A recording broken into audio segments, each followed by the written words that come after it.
or like the deliberateness that has gone into the design of the program.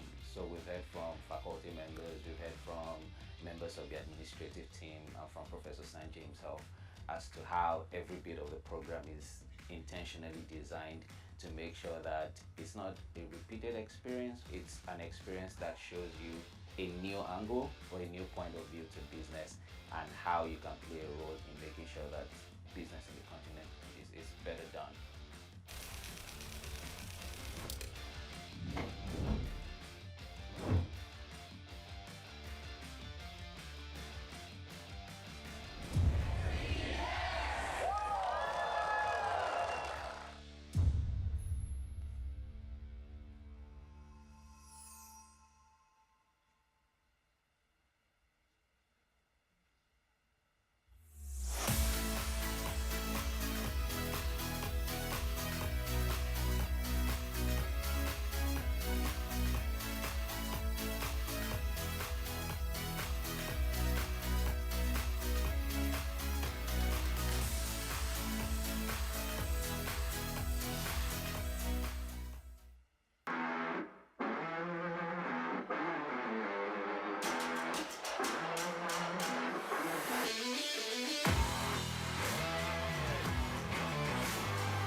We're entering a new era. You take, for example, artificial intelligence or data science.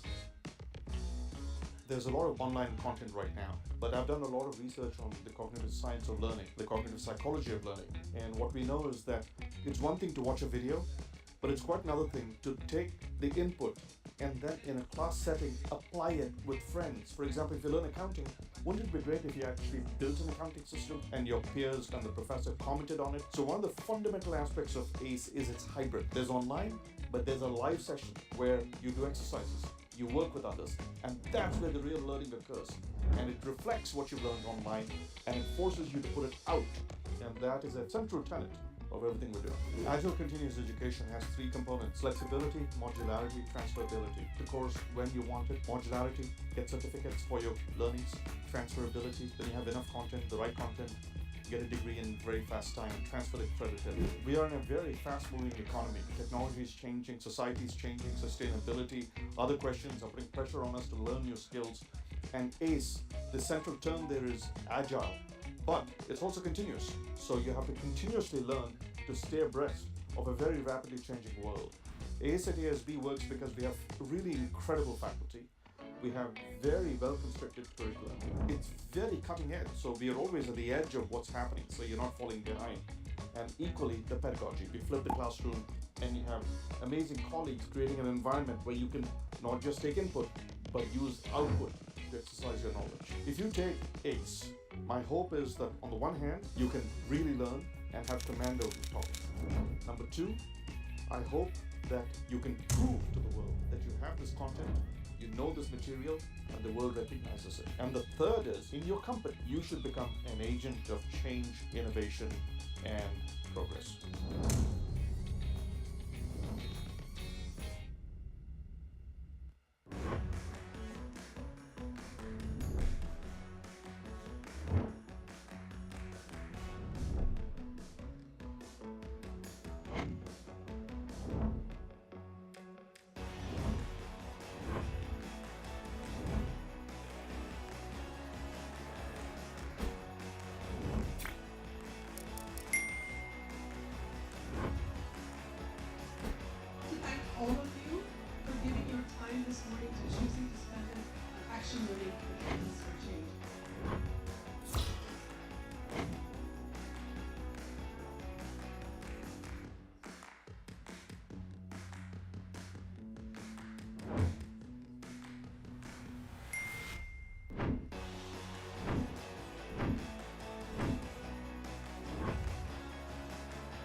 Well, so far, my first day here in ASB has been fun and interesting, especially meeting the faculty in person and the other people from MCB and the MBA classes as well.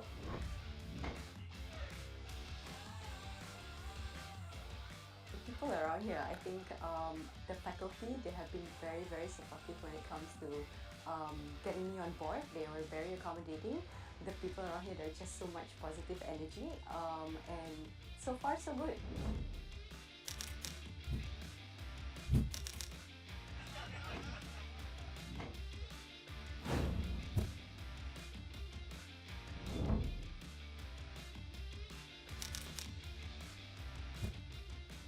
The intention or like the deliberateness that has gone into the design of the program.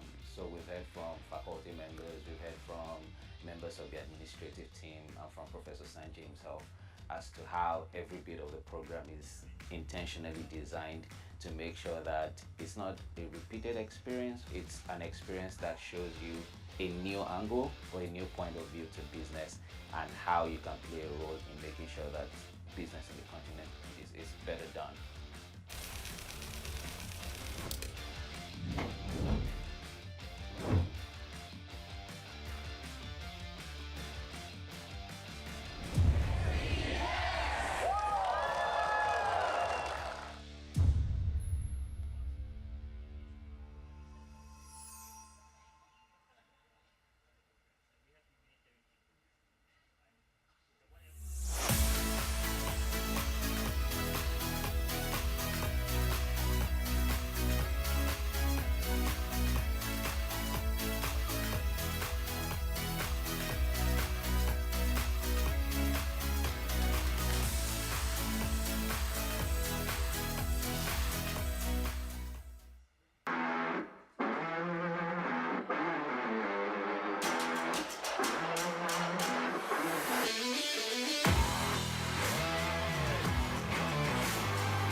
We're entering a new era. You take, for example, artificial intelligence or data science.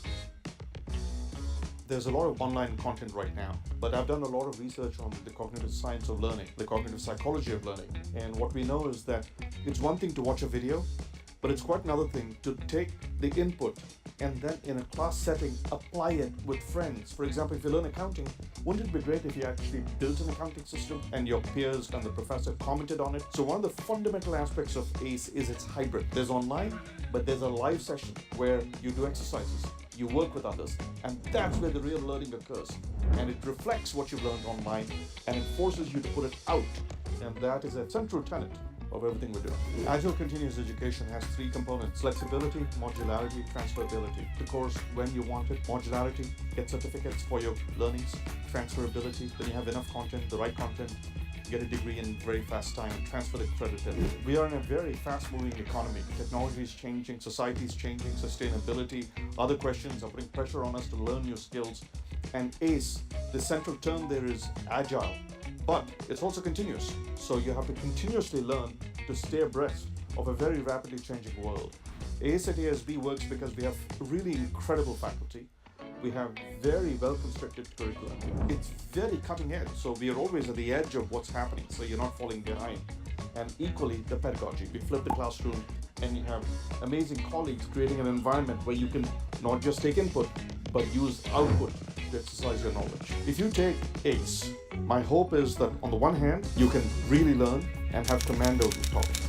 Number two, I hope that you can prove to the world that you have this content, you know this material, and the world recognizes it. And the third is, in your company, you should become an agent of change, innovation, and progress.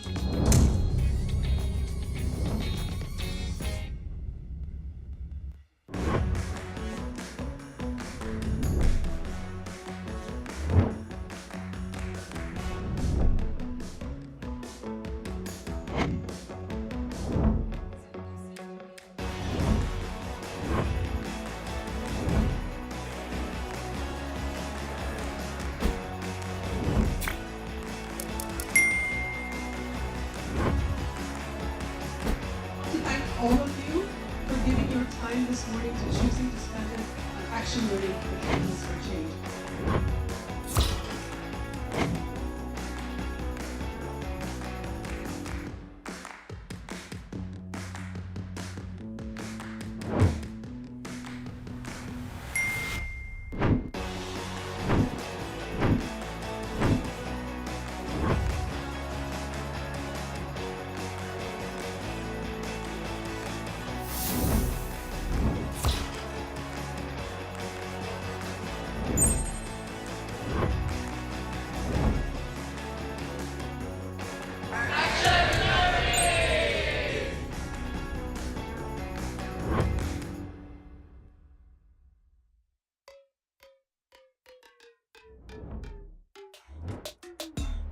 Well, so far, my first day here in ASB has been fun and interesting, especially meeting the faculty in person and the other people from MCD and the MBA classes as well.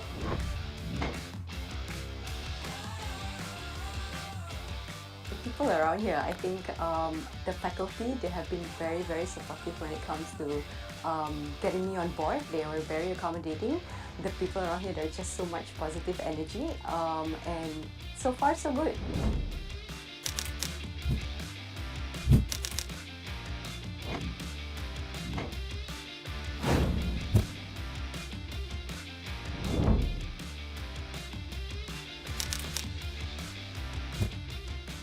The intention or like the deliberateness that has gone into the design of the program. So we've heard from faculty members, we've heard from members of the administrative team, and from Professor Sanjay himself as to how every bit of the program is intentionally designed to make sure that it's not a repeated experience, it's an experience that shows you a new angle or a new point of view to business and how you can play a role in making sure that business in the continent is better done.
We're entering a new era. You take, for example, artificial intelligence or data science.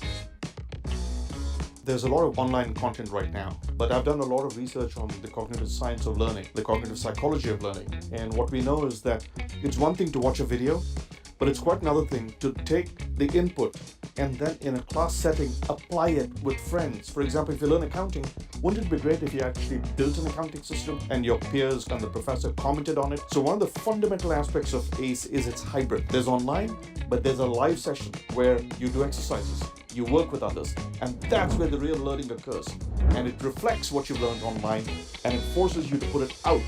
And that is a central tenet of everything we're doing. Agile continuous education has three components: flexibility, modularity, transferability. The course when you want it, modularity, get certificates for your learnings, transferability, then you have enough content, the right content, get a degree in very fast time, transfer the credit in. We are in a very fast-moving economy. Technology is changing, society is changing, sustainability, other questions are putting pressure on us to learn new skills. And ACE, the central term there is agile, but it's also continuous. So you have to continuously learn to stay abreast of a very rapidly changing world. ACE at ASB works because we have really incredible faculty. We have very well-constructed curriculum.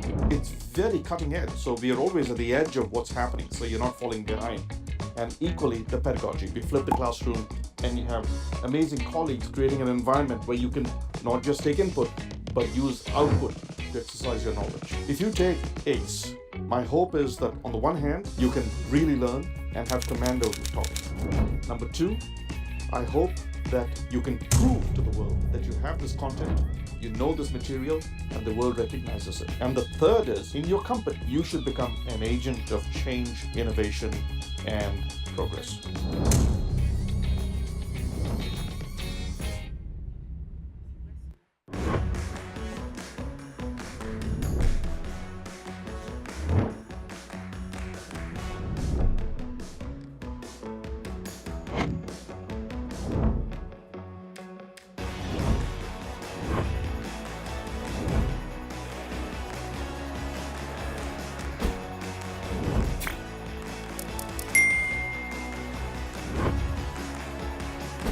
To thank all of you for giving your time this morning to choosing to spend it on action learning and Catalyst for Change.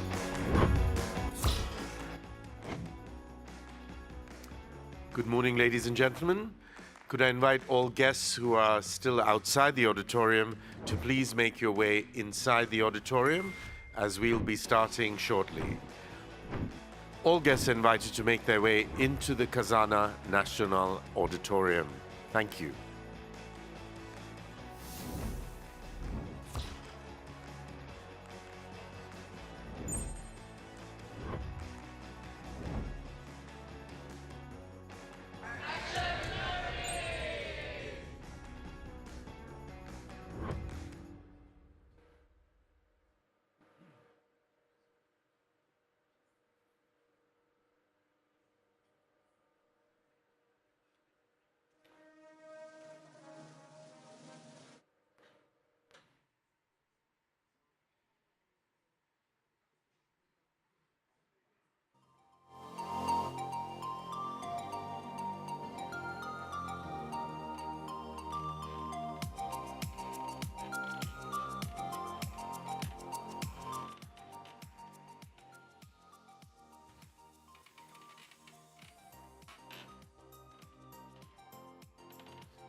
Good morning, distinguished guests, proud family members of our new graduates, ladies and gentlemen. Thank you for joining us for the Master of Business Administration for Full-Time and Working Professionals Convocation Ceremony of the Asia School of Business 2024. The photography session is currently taking place in the atrium area with the graduates and dignitaries of the school. They will then make their way in procession into this auditorium. You will be asked to be upstanding for the final segment of the procession and thereafter to remain standing for the national anthem. Here are some housekeeping announcements. Please put your mobile phones on silent. You may take videos and photographs, but please note that flash photography is strictly not permitted. Please remain seated during the convocation ceremony. You are requested to pay close attention to the following safety briefing. Your safety is our top priority, and it is crucial that you're familiar with our fire emergency procedures to respond effectively if necessary. You are currently in the Asia School of Business Khazana Nasional Auditorium on level 1. In the event of an emergency evacuation, there are 4 emergency exits from this auditorium, 2 on each side and 2 at the back. Should a fire alarm sound, please stay calm and prepare for potential evacuation. Upon hearing a second continuous alarm and a PA system announcement, promptly exit through the nearest emergency exits following the floor marshal's guidance. The designated emergency assembly point is at the ceremonial driveway in front of the main entrance. Avoid using elevators and refrain from re-entering the building or heading to the car park until instructed to do so. Kindly note that the Asia School of Business maintains a no-smoking policy on campus. Your cooperation during emergencies is greatly appreciated as we prioritize safety while on campus. The emergency assembly point is located at the ceremonial driveway in front of the main entrance. Please do not use any lifts and do not re-enter the building or go down to the car park. On behalf of the Asia School of Business, we hope you have an enjoyable experience today. Thank you for your attention.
Ladies and gentlemen, could the owner of car with license plate VHC 8691 please go to the front desk?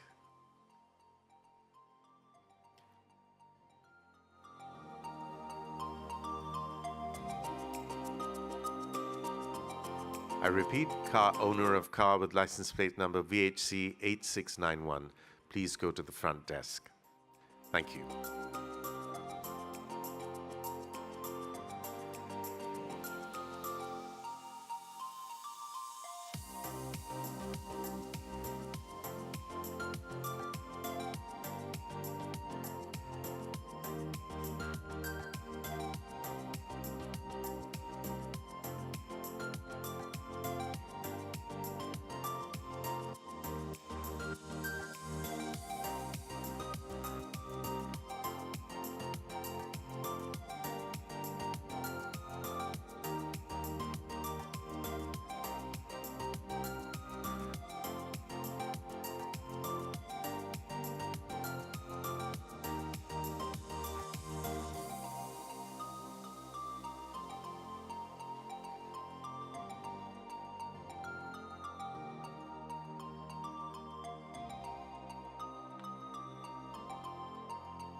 Ladies and gentlemen, the photography session is still ongoing, so I beg your patience for a little bit longer before we begin proceedings.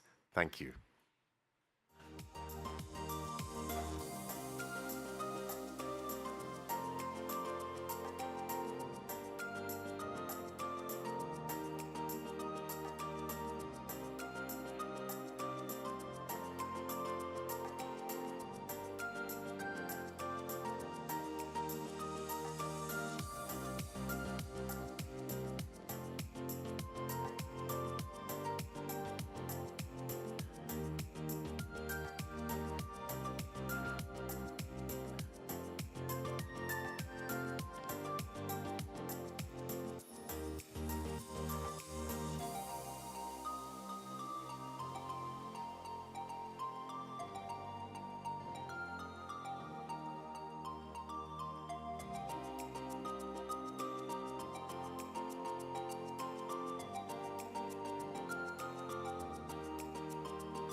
Distinguished guests, ladies and gentlemen, I'm delighted to announce that the procession for the Asia School of Business Master of Business Administration Convocation 2024 will now begin, heralded by the beautiful traditional music by the M&D Gamelan Orchestra.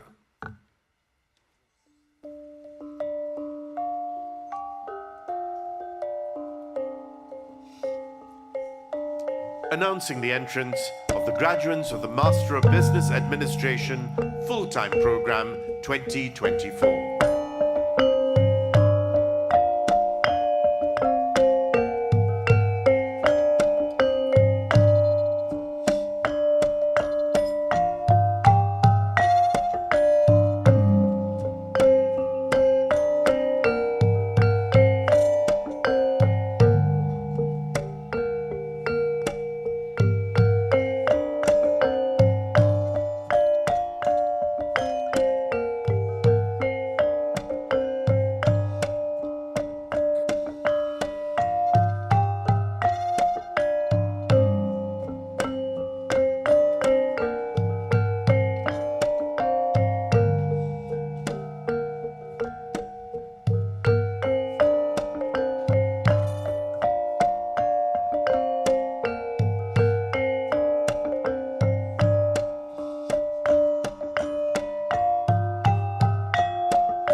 Graduates of the Master of Business Administration Working Professionals Program 2024.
The academic procession.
Board of Governors and the Board of Directors procession.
ladies and gentlemen, you are kindly requested to be upstanding for the main procession.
Distinguished guests, ladies and gentlemen, please remain standing for our national anthem, the Nagara Coup.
You may take your seats. Thank you.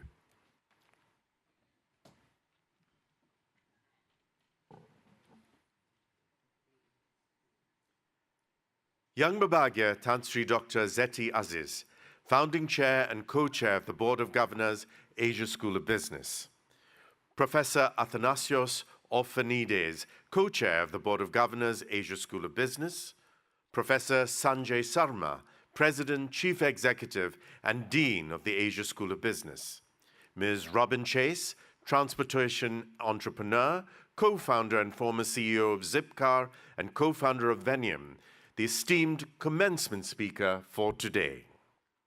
Representatives from the Embassy of the Philippines, government agencies and regulatory bodies, President Advisory Council, corporates and universities, members of the Board of Governors, members of the Board of Directors, faculty and officers of the school, members of the student bodies, Yang Babagya Tansri Tansri, Puansi Pansri, Dato Dato, Datin Datin, distinguished guests, Asia School of Business's alumni, ladies and gentlemen, Salam Sejahtera, Selamat Datang, good morning, and welcome to the 2024 Master of Business Administration for full-time and for working professionals Convocation of the Asia School of Business.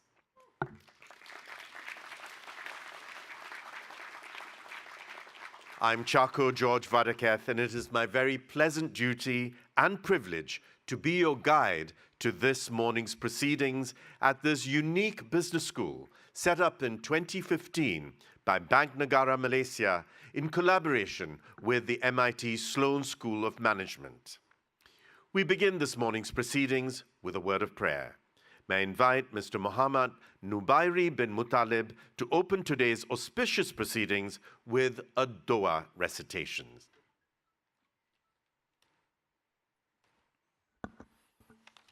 Assalamu alaikum warahmatullahi wabarakatuh, and good morning.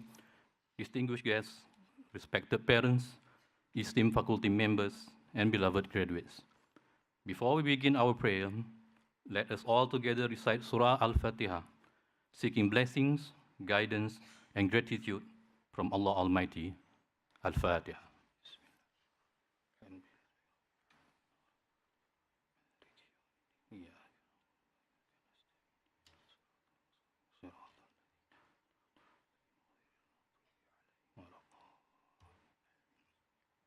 Bismillahirrahmanirrahim. Alhamdulillahi Rabbil Alameen. Wassalatu wassalamu ala ashrafil anbiya'i wal mursalin wa ala alihi wa sahbihi ajma'in. All praise and gratitude belong to Allah, Lord of the worlds. Peace and blessing be upon our beloved Prophet Muhammad sallallahu alaihi wasallam, his family and his companions. Ya Rahman, we gather here today in humility and gratitude to celebrate the achievements of these graduates from the Asia School of Business.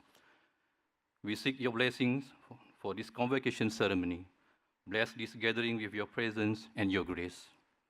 Bless the organizers, the guests, and all those who have come to honor these graduates.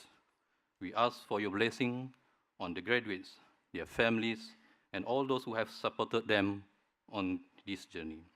Ya Rahim, grant them strength to face challenges with resilience, the wisdom to make decisions with integrity, and the compassion and contribute positively to society.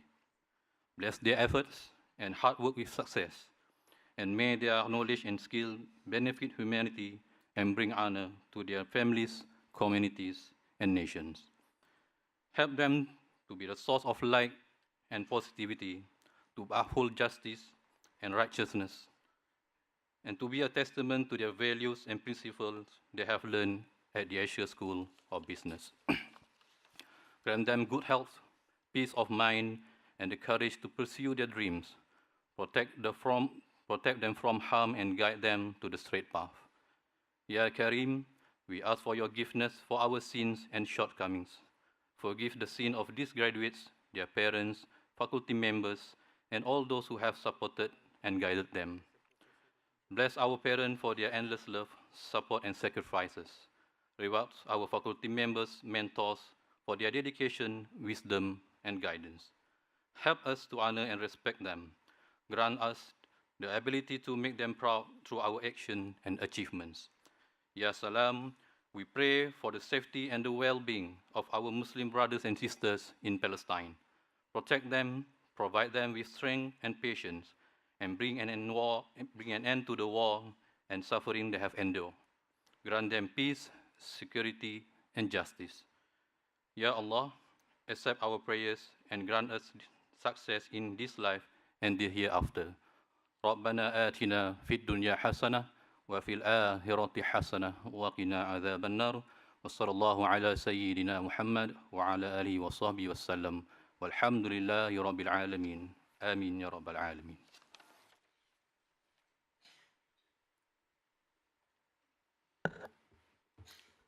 Thank you, Mr. Muhammad Nubairi. Distinguished guests, ladies and gentlemen, it now gives me great pleasure to invite the President, Chief Executive, and Dean of Asia School of Business, Professor Sanjay Sarma, to bid you all a warm welcome.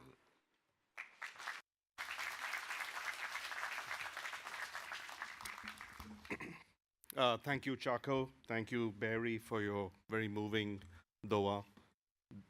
Our wonderful colleagues, dignitaries, class of 2024.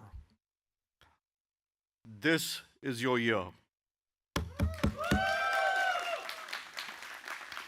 I said this last year, but it's even more true this year, more relevant. We live in interesting times. And that term comes, and it's wrongly claimed, from a Chinese proverb or an old Chinese curse, but the story is great, so I'm going to stay with it, all right? Why is it a curse to say, may you live in interesting times? Why is it a curse? The reason is that used to be, we liked boring times. We liked things to remain the same, doing the same things our ancestors did. But interesting times force you to interesting places. Migration, danger. You may lose something. Bandits, animals, forests, things you've never anticipated. New people, new cultures, new languages, new challenges, new opportunities, new disappointments, and new and supreme successes. They all await you. Who wants that? When you can have calm times of continuity. Who wants discontinuity? You do. You chose it. It was a choice. And you, ladies and gentlemen, class of 2024, are uniquely prepared for it. You chose to be interesting people because you saw that the world is changing. You were thrust into it, and rather ignore the tide. You chose to grapple with it. Whether it's tech change or climate change, whether it's global conflict or economic uncertainty, you chose to swim against the current and across the riptide. It was your choice, and we're proud of you for it. You chose to struggle to new shores, and on these new shores, life demands that you thrive, and you're uniquely capable of thriving on these new shores. You're unique because you were unique before you came to ASB. We do have admissions. And you came with special talents and special skills and special capabilities. And as a cohort, you came together to create and craft your own subculture and your composite personality. I see you individually, but I also see you as a group. You are one. It's amazing. You're also uniquely capable because the experiences that you had in the last few years, whether it is calmly creating a system dynamics model, where others see something opaque and unsurmountable, and you're drawing feedback loops and explaining to someone how you get through that. Or because you understand the concept of price elasticity and your colleagues are scratching their heads about why sales aren't good. Or because you did discounted cash flows in your sleep and you walked into a meeting, you were ready where your colleagues were still trying to figure out what the value of that investment was. Or because you sussed out Python code in your car to do some cluster analysis and figure out how to take on some unforeseen challenge. Or because you know how organizations behave and how supply chains behave, and you know team dynamics as much as you understand market dynamics. That's how you're unique. And you're unique in many more ways. I was at the MIT graduation 2 weeks ago, and someone told me that a key feature of the MIT grad is that they're resilient. The way I look at it, you drop an MIT student, they bounce. You bounce. You're resilient, uniquely resilient. You, ladies and gentlemen, receive this resilience not just from late night problem sets, not just from having to pivot in an exam that one of your professors set you and you go, oh my God, what do I do now? And somehow make it through and actually thrive. But also because you've learned you can grow. And I want to spend a few seconds talking about that. That may be the greatest gift of all. Your understanding that you're not fixed, that you will learn all your lives and you will grow all your lives. That is why you came back to education as adults, not as 17-year-olds. And that's a choice you made, because this is actually not the end. This is the end of the beginning of your reinvention. And you will reinvent yourselves the rest of your lives. The world is changing and you will continue to change with it. ASB is like a gym that you have a lifelong membership to. You know that? We have free parking when you come back. Discounts at Ben's. It's like a homecoming when students come back. There are high fives and hugs. because this is your home for life. Please stay fit for the rest of your lives. Intellectually, in terms of skills, in terms of knowledge, this suppleness will make you resilient and keep you resilient as life throws challenges at you. And life will throw challenges. We're in special times, as I said. These are interesting times. Stay interesting. You have made lifelong friendships here, and they will support you and watch you with pride. The professors, our staff, the ASB, beautiful, wonderful campus, and of course, each other, and the alums. And we look forward to seeing you, and we look forward to watching your careers with pride. So, class of 2024, congratulations. The world is better with you.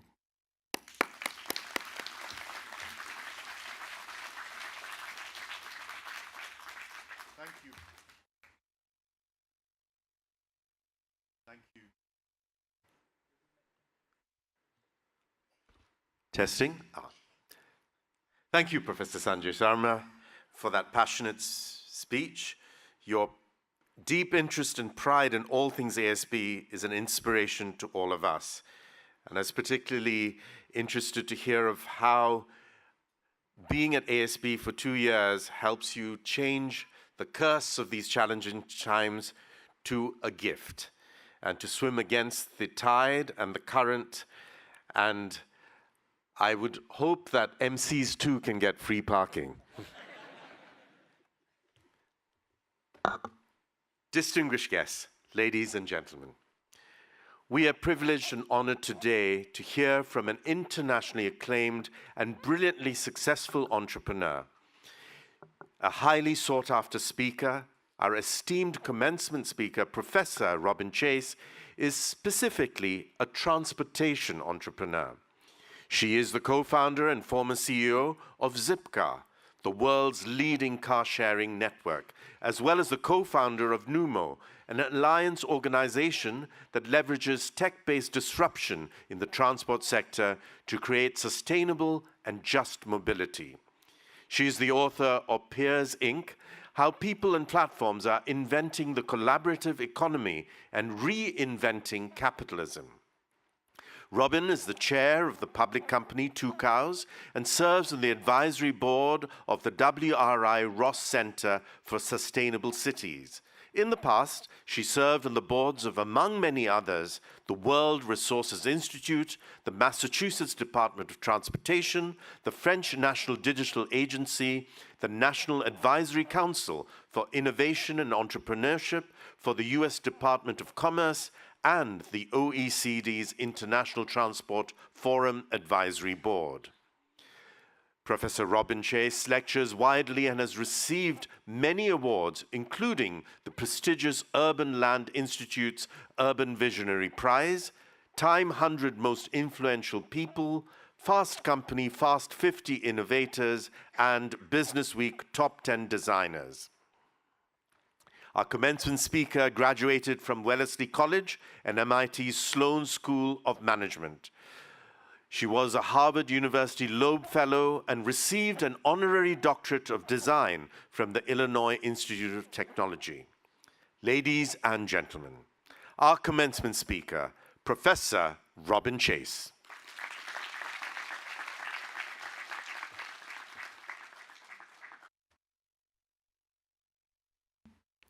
Thank you for inviting me. I'm so delighted to be here. Let me put my glasses on, and we begin. I'm sorry that I'm reading this, but it was very important what I had to say to you because you're very important people. Can you believe you are here? Look around. You've made it. Take a thoughtful breath. Listen to the sounds. Take a moment and store deep in your mind all the senses so you can find it again, so you can celebrate your achievement over and over again. Today, my theme is change. Our lives are change. Is this too echoing for you? Our lives are change. Think about where you were 10 years ago and where you want to be in 10 more. The world is change, whether or not we participate. But with thoughtful action and clear goals, we can guide this change. We can evolve from where here, where we are today, to where we want to go. From here, where the efficiency of capitalism pushes for extractive practices while being unconcerned with non-monetizable intangibles, be they positive or negative, and where technical tools are being created, deployed, and disseminated at breathtaking speeds that don't allow much time for learning. To a world where we remember that we as individuals and we as humans are inextricably tied together to each other, other species, and other living things. We are metaphorically and literally all in this together. The Earth's health is our health. My generation experienced an acceleration of change, and your generation is wholly enmeshed in it. I'd like to start with some audience participation. You need some waking up. No. Okay, I'm going to ask you to vote on one of two options. Being forced to choose among two options is not true to life, but it's simplifying and focusing. So first I'm going to ask the question, and then we will vote. So here's the question. Do you think existing companies and existing governments will evolve fast enough to address climate change and income inequalities, or will they move too slowly and the people will rise up in revolt? A very provocative question. So we're going to do this anonymously. Everyone close your eyes. Close your eyes. I see some eyes open, all closed, including on the stage. Close your eyes. Raise your hand if you think the future is one of evolution. Put down your hands. Raise your hands if you think the future is one of revolution. Put down your hands. Open your eyes. I actually did you a favor today. I normally unanonymize this. But the vote is about 60% revolution, 40% evolution. And I've posed this question to diverse audiences worldwide, from students to CEOs, innovators, and policymakers. Typically, 70 to 80% raise their hands for revolution, which is shocking. Of course, the binary choice isn't the way our world works. And our stereotypes of revolutions is that there are 30 years of suffering, chaos, and death, and no one wants that. But we also feel deep inside us that status quo patterns, infrastructure, regulations, and economies are not working anymore. There's an increasing gap between outcomes driven by current economic forces and what is needed to sustain a thriving society. We might not have been able to verbalize these thoughts, but this dissonance lies within us, and we have really been feeling this. So we need to be revolutionary evolutionists. We need to incite peaceful revolutions and accelerate the pace of change and collaboration with others. And so how do we speed the pace of change given existing realities? That is the rest of this talk and how I think about this. And so that you can anticipate how long I'm going to be talking. There are 9 points, which is a lot, I'm sorry, but okay. Number one, infrastructure is destiny. In every company I've founded, the status quo was the biggest barrier to success. And I give my husband credit for this thought, and I use it all the time. Infrastructure is destiny. 70 years ago in the US, we built housing out in the cheap hinterlands, and then we had to build a highway to connect them. And these infrastructure choices necessarily delivered the congestion, the poor health, the traffic deaths, and the inequality defined by lack of car access that we face today. Infrastructure is destiny. Infrastructure's role is to make some things really easy and convenient. It offers the path of least resistance. Think broadly about infrastructure. Yes, roads, bridges, public transport, rail systems, airports, and internet connections. But it is also tax laws and regulations that encourage us or discourage us to invest in certain ways or to live in certain places.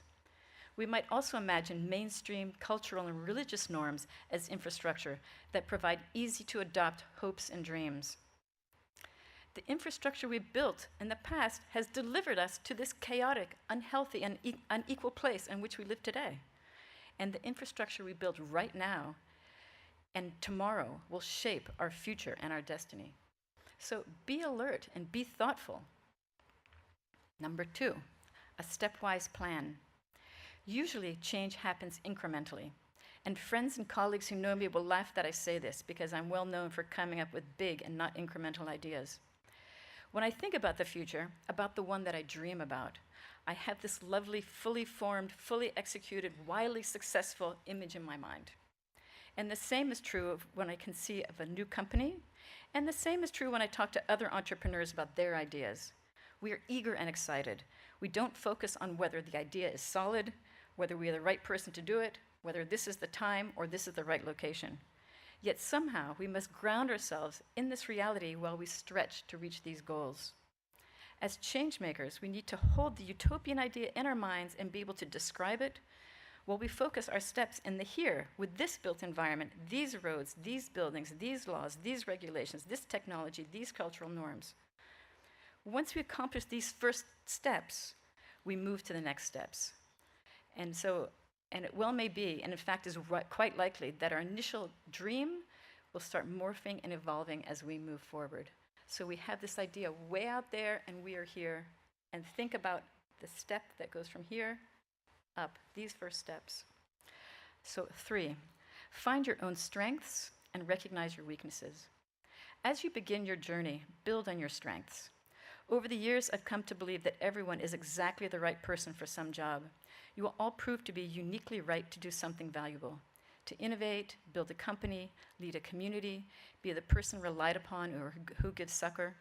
Each one of us with our own very particular life experiences, the failures, the successes, the scars, and the skills, will prove to be the right fit for something. If you find yourself in a place where you aren't valued, move on.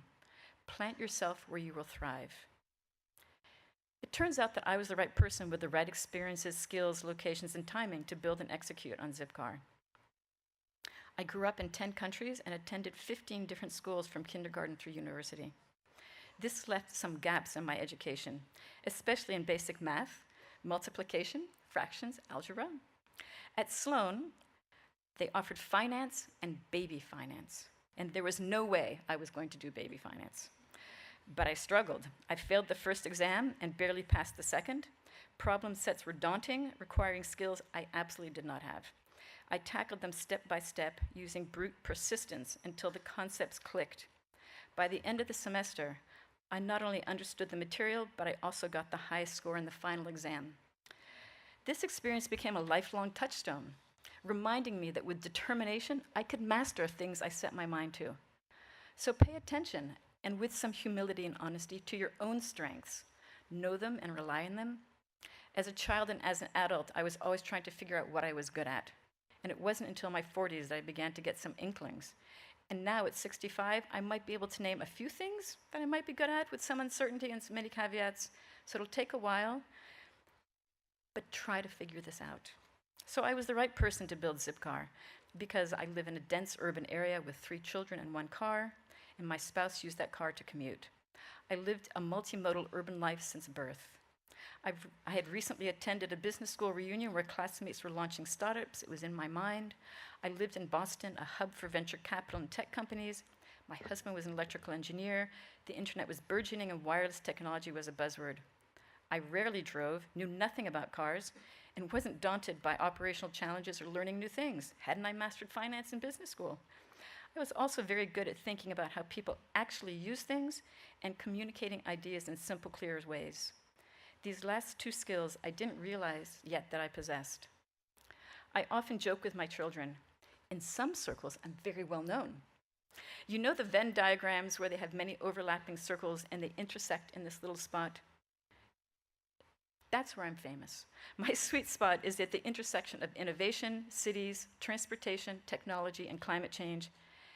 And I consider myself a transportation entrepreneur and a futurist in those locations. So Zipcar, my most successful company, was launched in 2000. We were the first example of using wireless technology to enable people to find, reserve, and unlock cars parked throughout a city and rent them by the hour and by the day. We were the first to leverage technology to transform a mainstream sharing economy service. We were the first to build a useful Internet of Things, our cars. And because people didn't need to own their own car, but can use a shared fleet, Zipcar dramatically drives down the number of cars needed to be manufactured and stored on city streets. The service also reduces the number of trips people choose to take by private car, and the result is significantly reduced CO2 emissions associated with personal travel. We were very early in the quest to build what we need now, companies that improve the quality of life while reducing environmental impact. 4, success comes from the efforts of many. This is an important part of my story. While figuring out your strengths and recognizing your weaknesses, seek out those who can fill your gaps. Coordination and collaboration is power. I definitely didn't know anything about cars. I hired a senior person from Hertz Car Rental to be my chief operating officer. I knew nothing about wireless technology or software for consumer use at scale or in-vehicle hardware. I hired my husband to be our chief technology officer. As time progressed, I hired people to talk with customers, to install, clean, and maintain the cars, and others thought up and executed on outreach, flyers, table events. For the first 2 years, Zipcar grew month over month, won lots of awards, earned the affection and praise of our members, and I would tell staff, we built this together. It took the consistent quality and skill of every single person to produce this service, and it's true. Every customer touchpoint has to work well and go smoothly. Every single one of those people mattered. Before we launched, when I was running around and talking to everyone and trying to get a handle on what it would take to build this, I was also really appreciative of the role of government in society. I was constantly noting how lucky I was to be doing this in Boston, Massachusetts, rather than one of the countries I had grown up in. In Boston, we had roads in relatively good repair, drivers with driver's licenses, and records that we could inspect, a well-developed insurance industry. We had government officials, angel investors, and venture capitalists who I could reach out to with a telephone system that worked, a postal service I could rely on, and a growing internet. 10 years after founding, Zipcar went public and became part of the US Stock Exchange. My successor was leading the company then. There's a tradition that the company founder rings the opening bell on the trading floor. I didn't get to ring that bell. My successor, who carried the company forward with the same service and the same business model I had created, molded, and established, believed he had built the company and that its success was due to him alone. He didn't appreciate that the efforts of those who went before and beside him. And so I know that every one of you have had moments of working really, really hard, thinking hard, being frustrated, pushing through, having breakthroughs, personal and shared successes, being exhausted, and then rising to meet the next challenge, the next deadline, the next piece of work. Be proud of yourself. But remember, your successes were not achieved in a vacuum. So I started today by encouraging you to remember and relish this moment. Now I'd like you to look back over the last 20 years, over your whole childhood, and appreciate the efforts of others who helped make this graduation happen for you. Who financed your education from age 5 on? Who got you to school every day? Who made sure you were fed and had suitable clothing? Who brought you joy and fun? Who encouraged you to find your strengths? Who taught you lessons you didn't want to learn? Who pushed you when you were unmotivated? See those people and those faces and places and appreciate that together you got to this space today. We are stronger in community. We are resilient in community. Our skills and life experiences are interlocking and interreliant. We don't act alone. We are part of a much larger system. Our talents are married with and supported by the talents and efforts of others. Nothing we achieve is done alone. 6, a hacker's mind. In order for startups to succeed, they need to adopt a hacker's mind.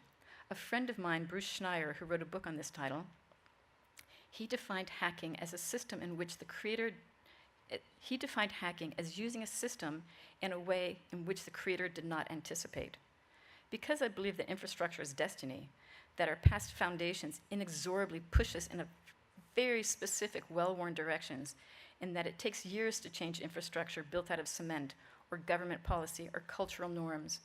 And yet we are in very urgent times to address climate change and inequality with speed. So instead of being discouraged, I focus myself on how can we hack the system? How can we encourage change and make change without having to reinvent the whole system? And then, once we have a critical mass of adoption, we can codify these new ways of doing things into new policy and new infrastructure, and it's much easier. 7, be prepared. Be prepared for action when given the opportunity. This gives you speed.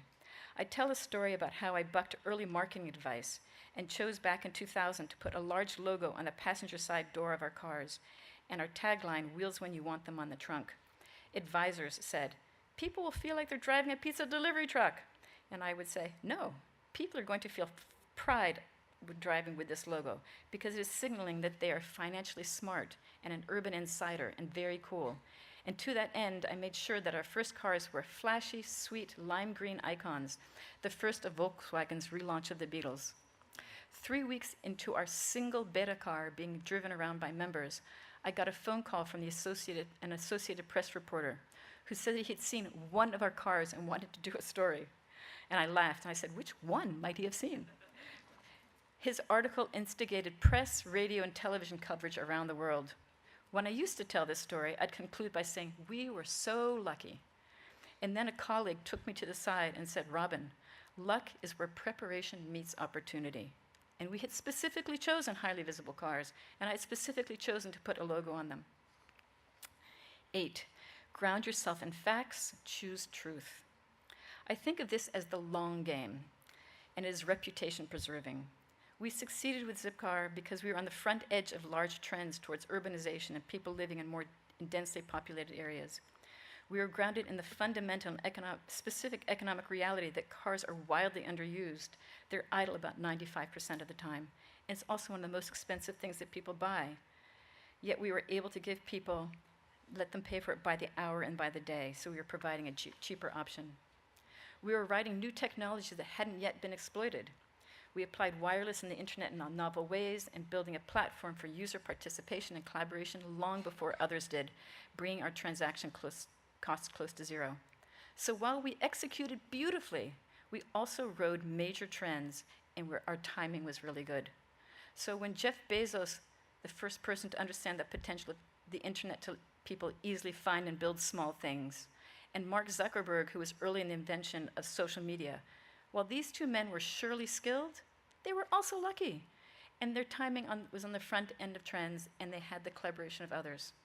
So you are living in the age of ubiquitous, democratized communications and cheap big data. Everyone has a cell phone. AI is newly unleashed, and how it might be fruitfully and compellingly applied is still unknown. You're also living together with 8 billion people on a very discrete planet. Extractive business practices and dismissed negative externalities are now fully entrenched economic practices in our late-stage capitalism, and these failures are killing us. Capitalism fails to take into account valuable and yet unmonetized intangibles, like the value of taking care of children and the elderly, the value of local culture, the value of natural ecosystems. This failed accounting has to be displaced with a new economic logic, and you get to be the ones to do that. 9, the power of narrative. I've been telling you all sorts of stories, and sometimes conflicting ones. Storytelling will be the bread and butter of everything you do. How do I make this effort make sense? How do I make people relate to it? How do I get them to follow? How do I get them to internalize and believe in this? This is the power that culture and media has, and one that facts and logic frustratingly fail on. Emotions win. Use the power of storytelling, and yes, even magical thinking, to keep making headway. But keep reality and facts in your own mind so you can stay focused and keep your eyes on that prize. So to conclude, when I founded Zipcar, many people told me that the idea would never work, that no one would want to share a car, that people would treat the cars poorly or steal them, and I disagreed. I built this company based on the world I believed in, one where most people are good and you can trust them. We use technology to make sharing a car as easy and convenient as owning your own.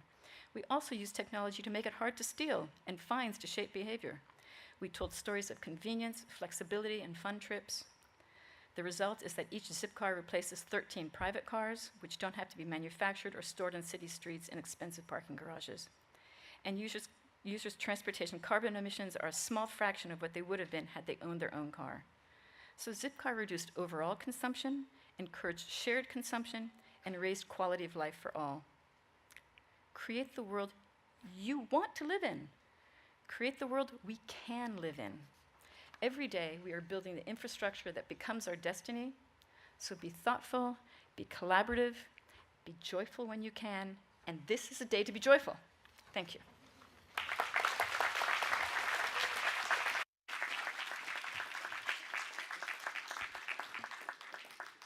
Could I invite Professor Sanjay Sharma to present a small token of appreciation to Professor Robin Chase?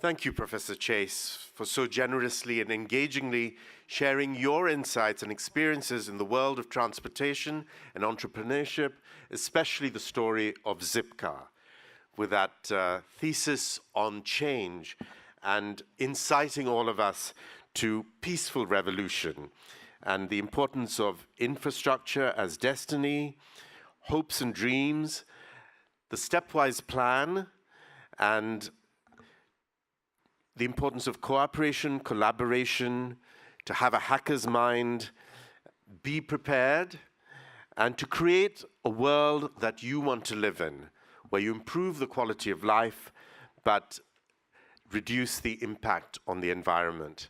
Thank you so much, Professor Chase. I think these are words that our graduates will treasure for their whole lives.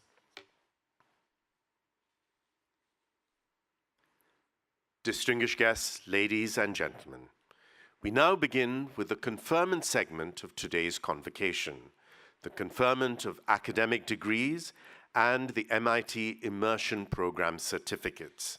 This will be done by the co-chairs of the Asia School of Business Board of Governors, Tan Sri Dr. Zeti Aziz, and by Professor Athanasios Orphanides, witnessed by Professor Sanjay Sharma and Ms. Robin Chase.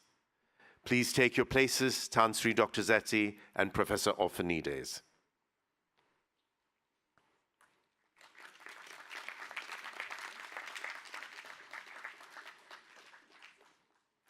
May I call upon the Program Director for the Master of Business Administration, full-time program, Mr. Jeffrey Zaini, to present his class.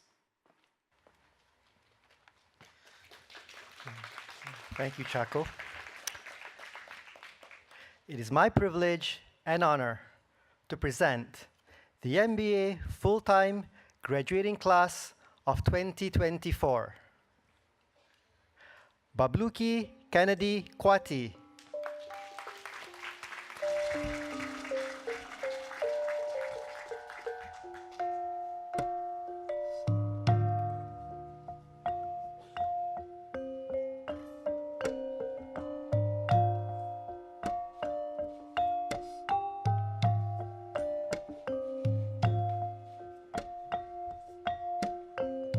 Fong Siu Ling.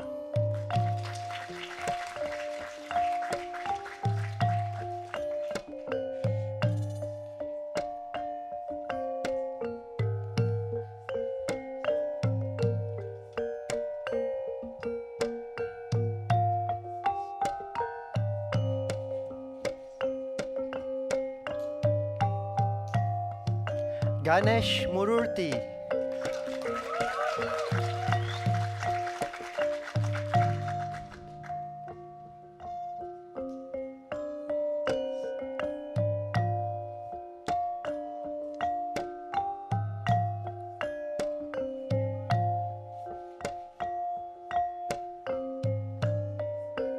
Gani Reddy Jyoti Swarup.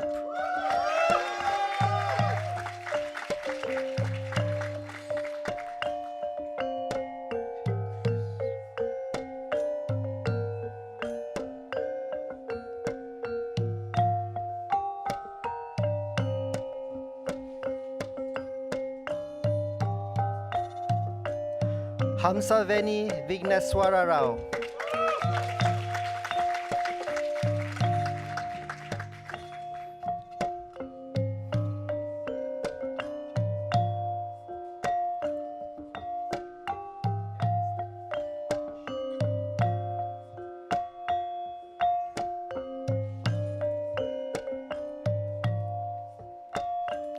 Harsuk Chug.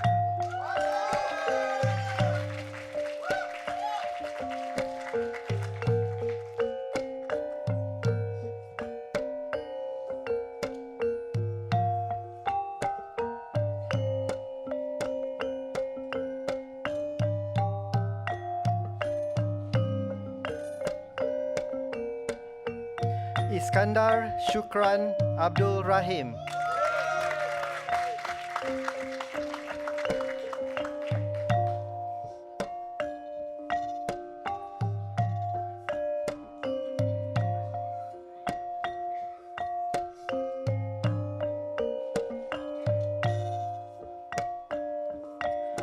Jaime Enrique Suarez Romero.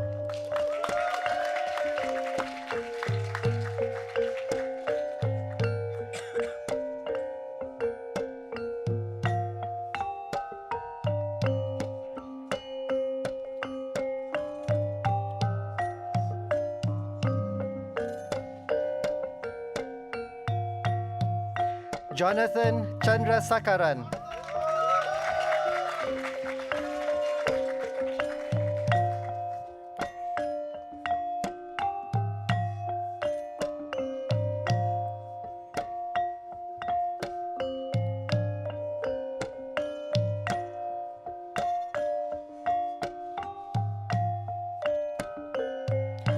Kushwin Kaur Taram Singh.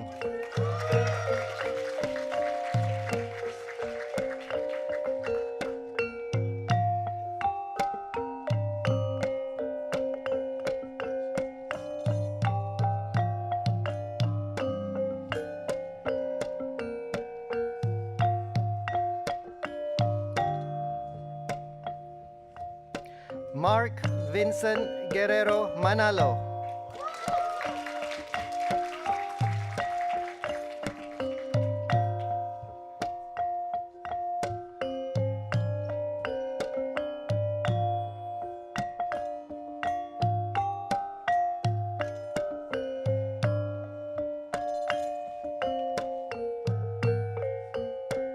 Michelle George Pineda Tan.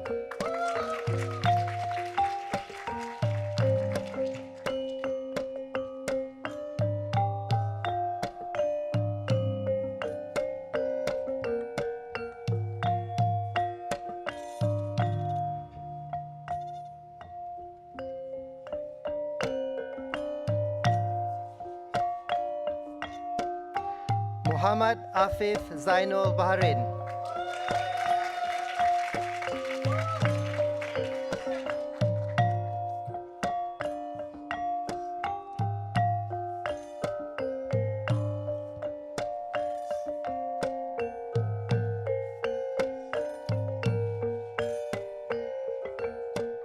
Muhammad Akram Muhammad Yusuf.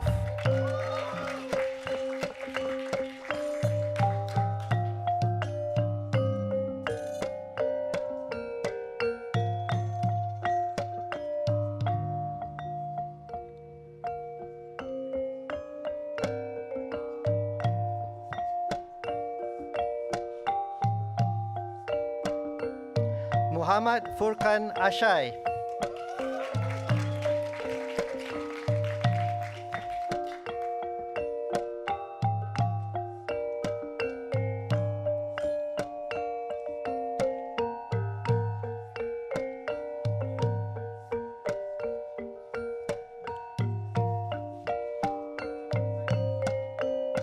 Mufazal Kutbudin.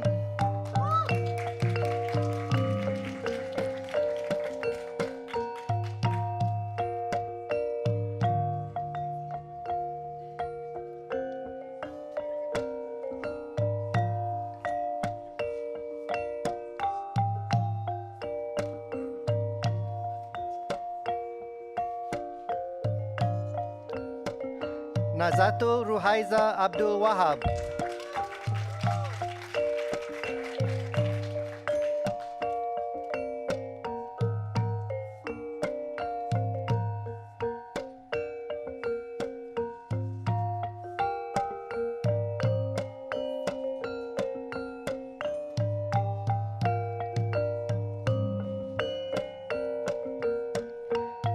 Michael Nguyen Man Kwang.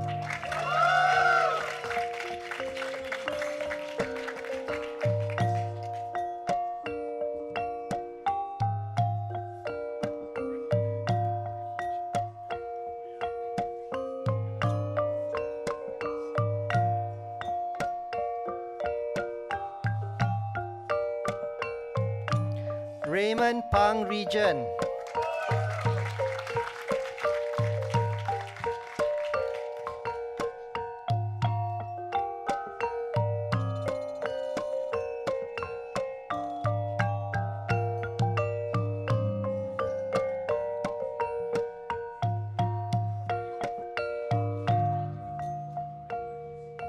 Raudath Ayike Ola Aminu.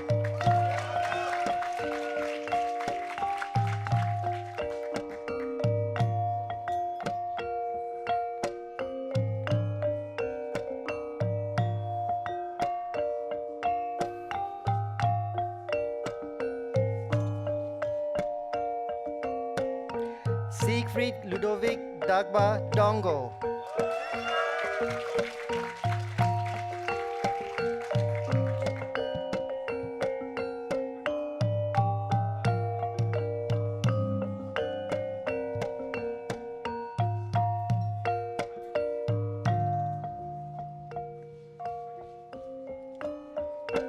Sun Ziling.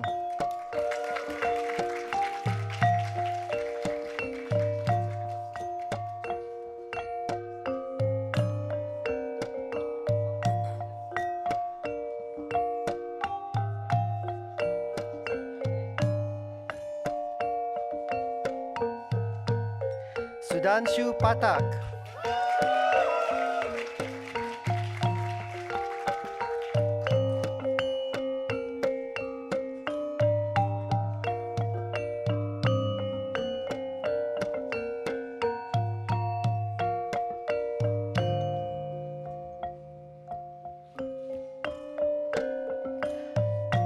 Sunil Bangi.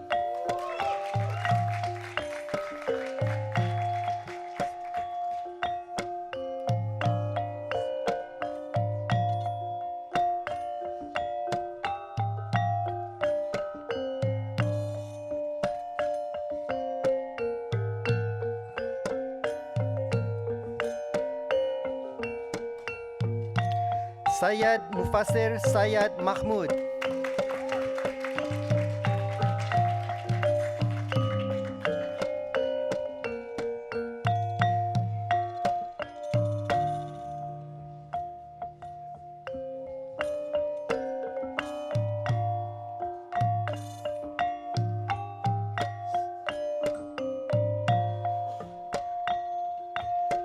Tiago Vadivalu.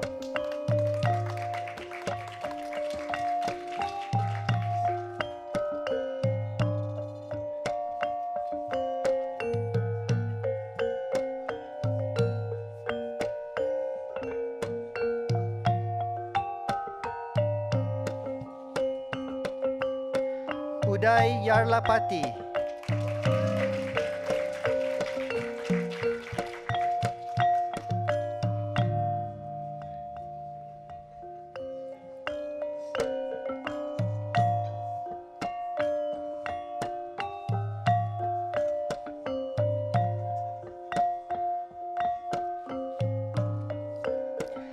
Vanita Kanoy.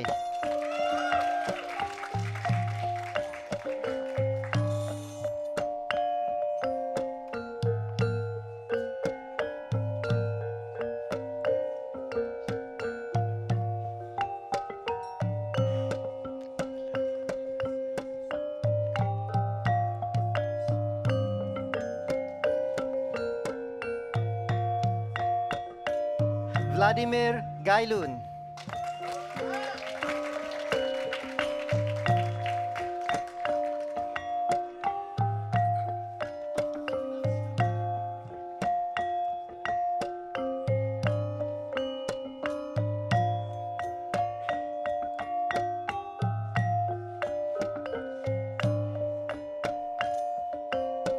Wan Nur Hazwani, Wan Yusuf.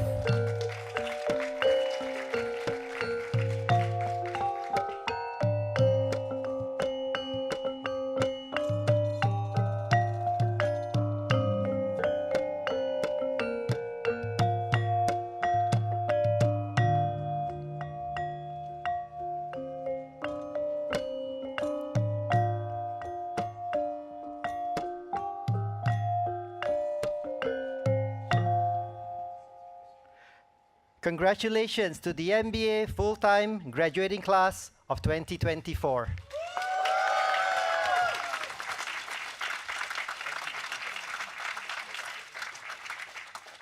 Thank you, Mr. Jeffrey. May I now call upon Ms. Juliana Roth Narayan, Program Director for the MBA for Working Professionals cohort, to present her class. Thank you so much. It is my privilege and honor to present to you the graduates for the MBA for Working Professionals class of 2024. Ahmadillah Fitri bin Mohammed Noor.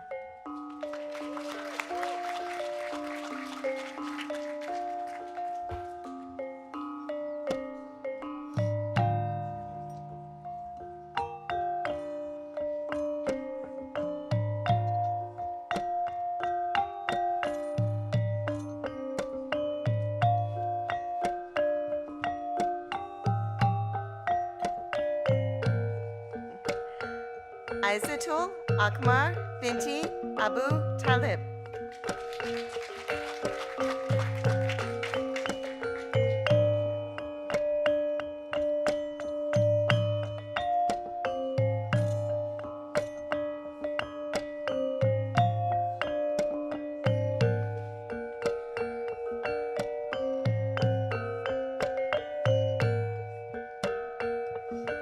Alvin Tang.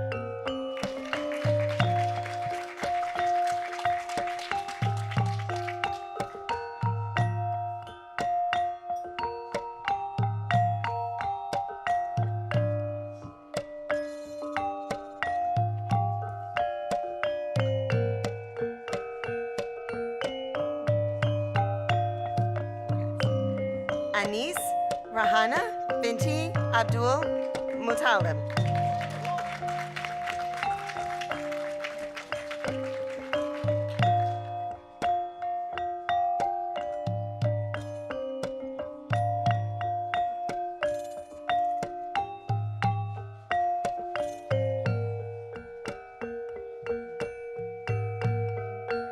Asmarin bin Johari.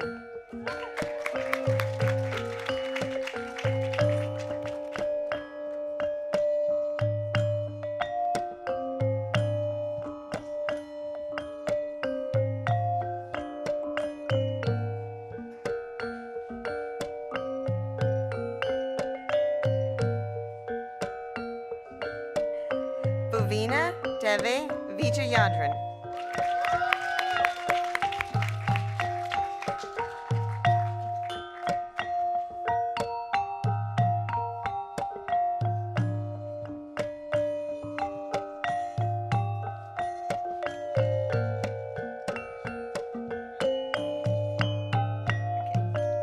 Chia Woon Keng.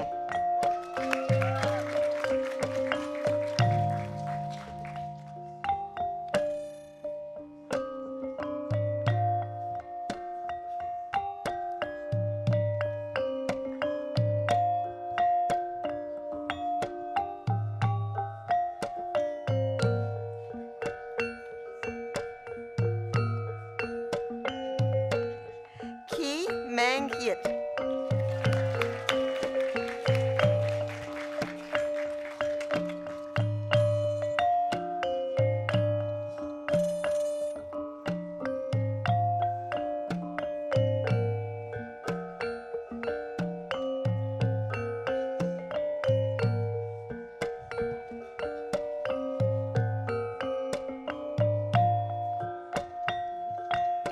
Muhammad Ali bin Abdul Ghani.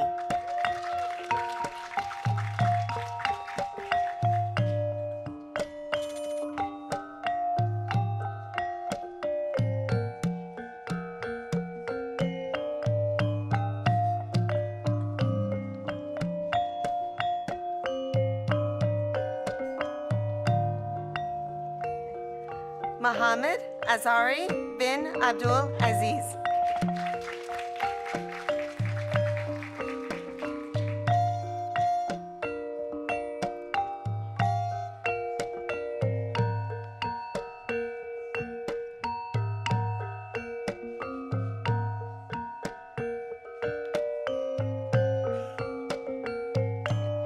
Noor Deanna binti Muhammad Amin.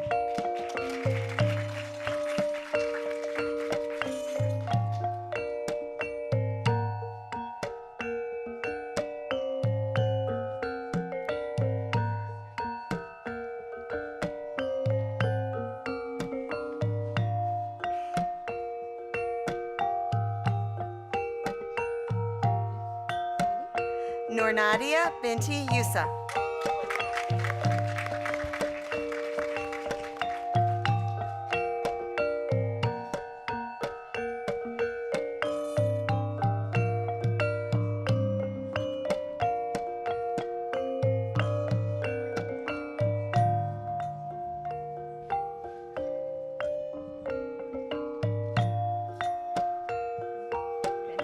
Narishvin Anak Lelaki Sukumaran.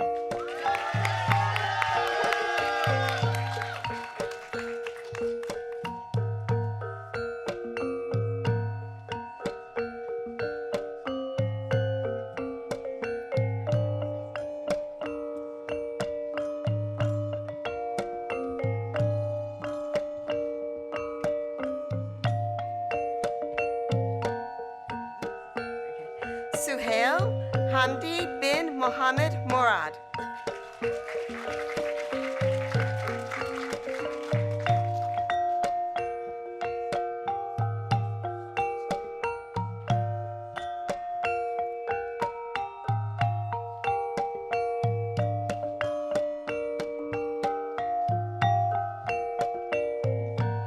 And yep, Chi Hong.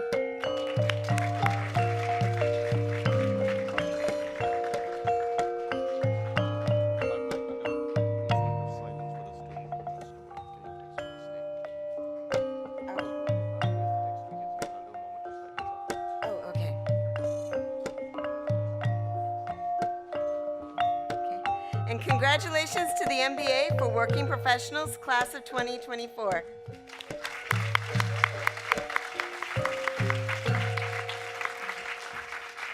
Thank you to our eminent co-chairs, Chancellor Dr. Zetti and Professor Offanides. You may take your seats. And thank you to Ms. Juliana Roth Narayan. And heartiest congratulations to all the new graduates. Let's give them all a big hand.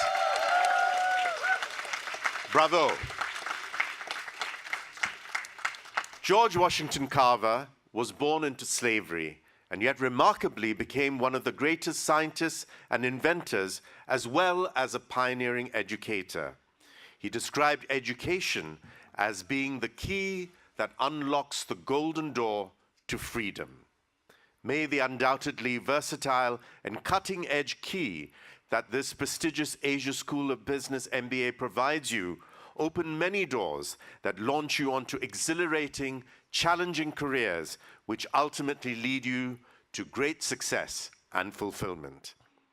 And let's give a big hand to the M&D Gamelan Orchestra for providing such beautiful musical accompaniment for today's ceremony, a uniquely Asian signature touch for ASB convocations. Shabas dan terima kasih. Ladies and gentlemen, we have 3 categories of awards to be presented today. The Dean's Awards for Academic Outstanding Performance, Best Action Learning Awards, and the President's Leadership Awards.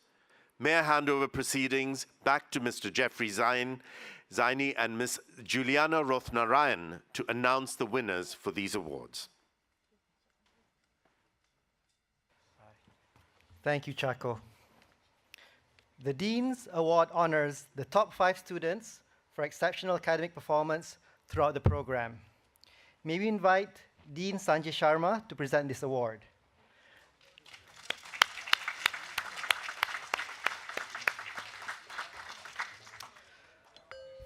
So the students don't know yet, so this is a total surprise for them.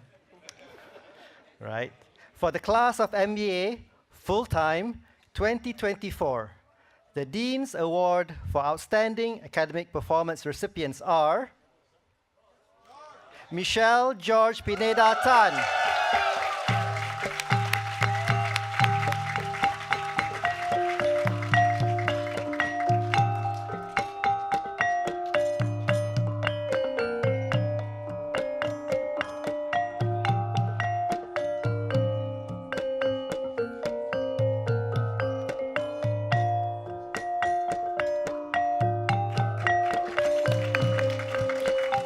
Congratulations, Michelle. Uday Yarlapati.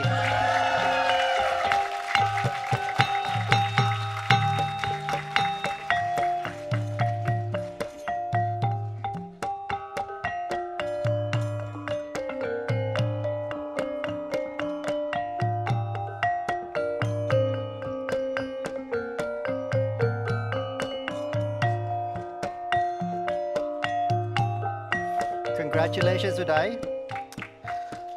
Babluki Kennedy Kwati.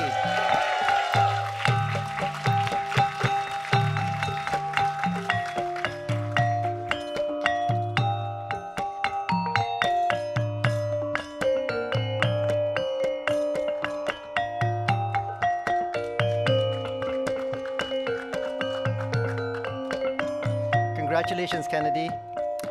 Tiago Vadivalu.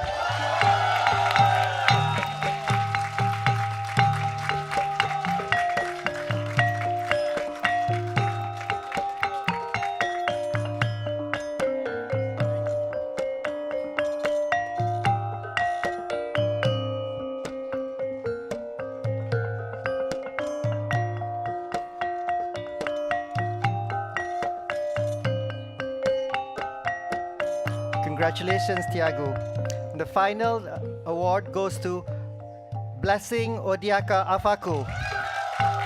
Regrettably, Blessing could not join us today in person. Congratulations to all the MBA Full-Time Dean's Award for outstanding academic performance.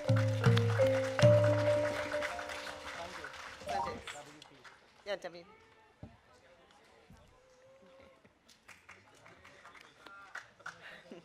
All right. And for the MBA for Working Professionals Class of 24, the Dean's Award for Academic Outstanding Performance recipients are Noor Diana Binti Mohammed Amin.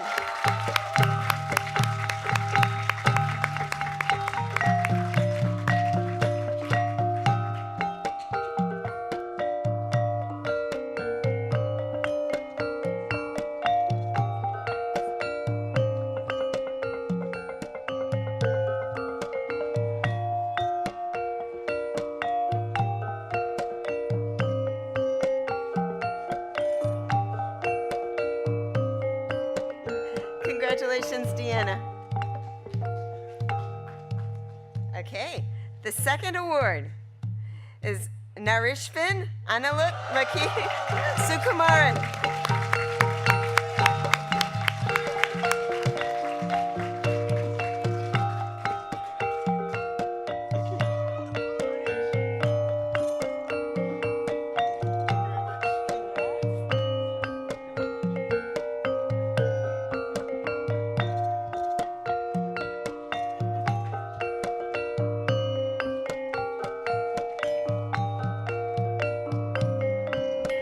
Congratulations, Naresh.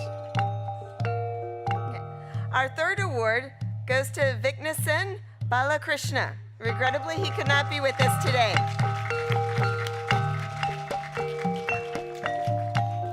Our fourth award goes to Bhuvina Devi Vijayandran.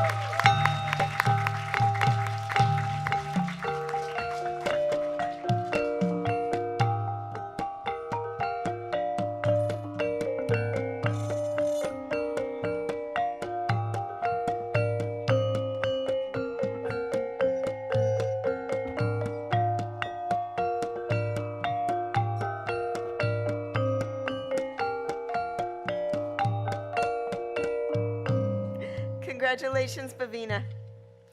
And finally, our fifth award goes to Anis Rahana Binti Abdullah.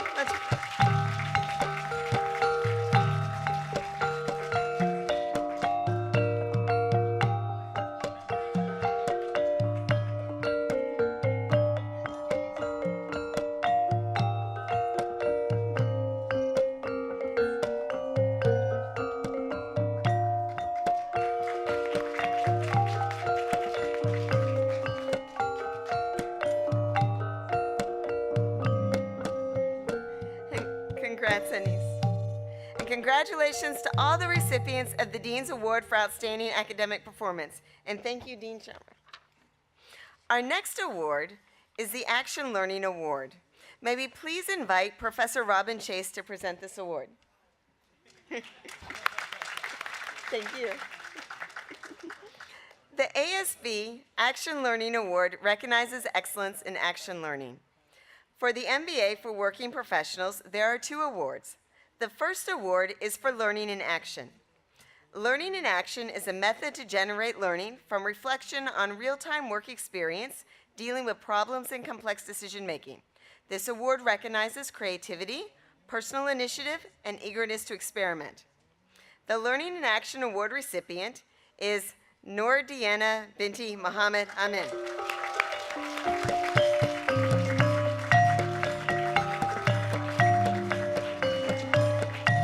And Deanna receives this award for consistently demonstrating remarkable growth, exceptional teamwork, and unwavering commitment to personal and professional development.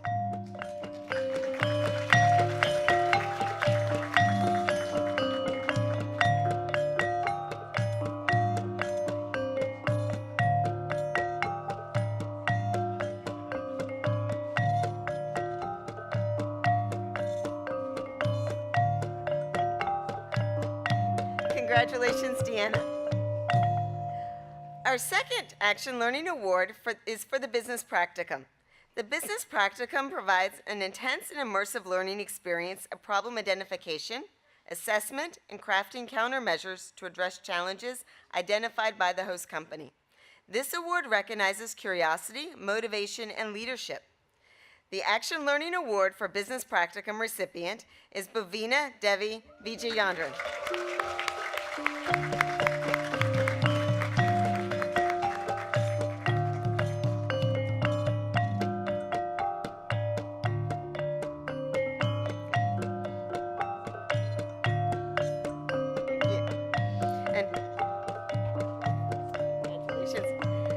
Bhavina has been awarded this award for her curiosity, learning attitude, consistent motivation, contributions, as well as for her charismatic leadership in the practicum projects. Congratulations, Bhavina.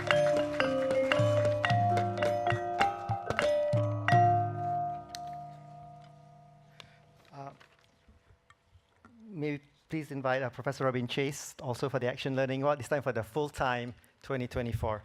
So for the class of the MBA Full-Time 2024, the Action Learning Award recognizes the project team that exemplifies excellence in action learning through the following: adapting classroom knowledge within the proper context to address the business challenge, using innovative methods in data collection, analysis, and synthesis, and providing impact and real value to the host organization. This year's Action Learning Team Award goes to Team Greenhouse Gas Emissions Baselining and Target Setting, hosted by Sapura Energy. The award recipients from the team are Fong Siu Leng, Jonathan Chandrasakan, Siegfried Ludovic Dagwa Dongo, Wan Nur Hazwani, Wan Yusuf.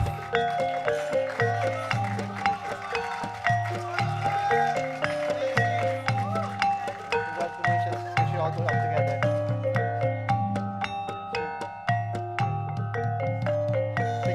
So if, can all the teams stand together for a picture?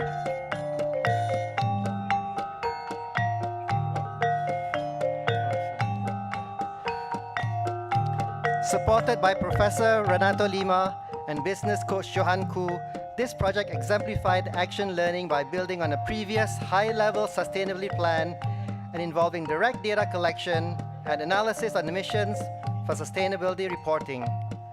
The students' extensive engagement included visits to Sapura's vessels and shipyard, providing deep insights into emissions across the ONG supply chain. Thank you very much, Ms. Robin Chase, and congratulations to all the recipients of the ASB Action Learning Award.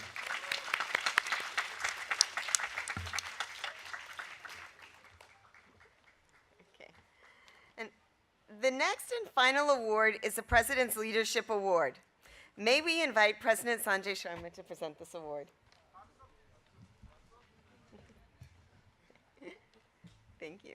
So this award recognizes students for their exceptional service to the school and community and for demonstrating extraordinary and transformative leadership qualities. For the MBA for Working Professionals Class of 2024, the President's Leadership Award recipient is Ki Mengyit.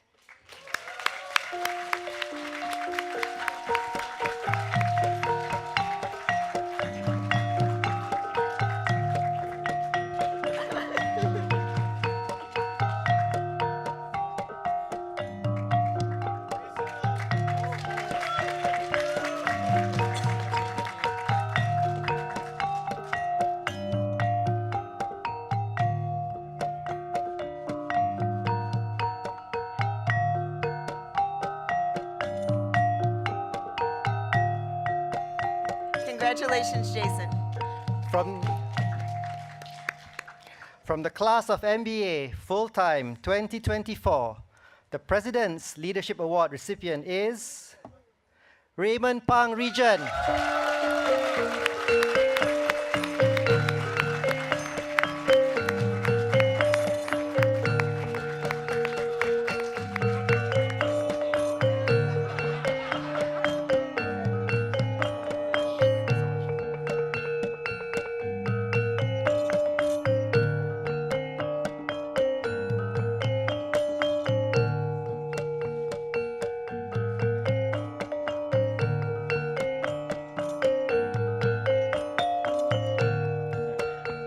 Thank you, President Sanjay Sharma, and congratulations to the recipients of the President's Leadership Award. Thank you, Mr. Jeffrey Zaini and Ms. Juliana Roth Narayan. And congratulations to all the award winners for your outstanding work. Let's give them another round of applause. Shabas. Distinguished guests, ladies and gentlemen, we now come to a much anticipated segment of today's program, the speeches by student representative, each from the MBA full-time cohort and from the MBA working professionals cohort. To deliver his message on behalf of the Master of Business Administration full-time cohort for 2024, I am delighted to invite to come up onto the stage Mr. Iskandar Abdul Rahim.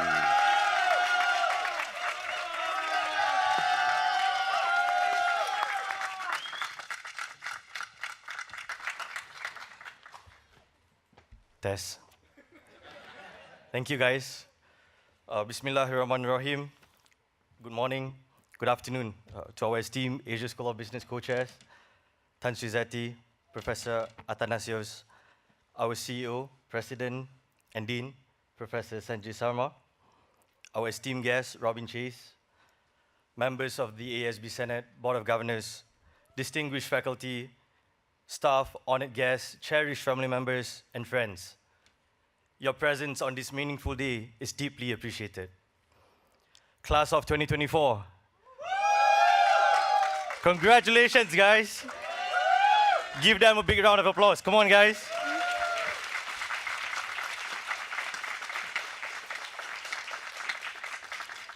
We came, we saw, we conquered, and we enjoyed every moment of this journey together. Being chosen to speak today is a profound honor.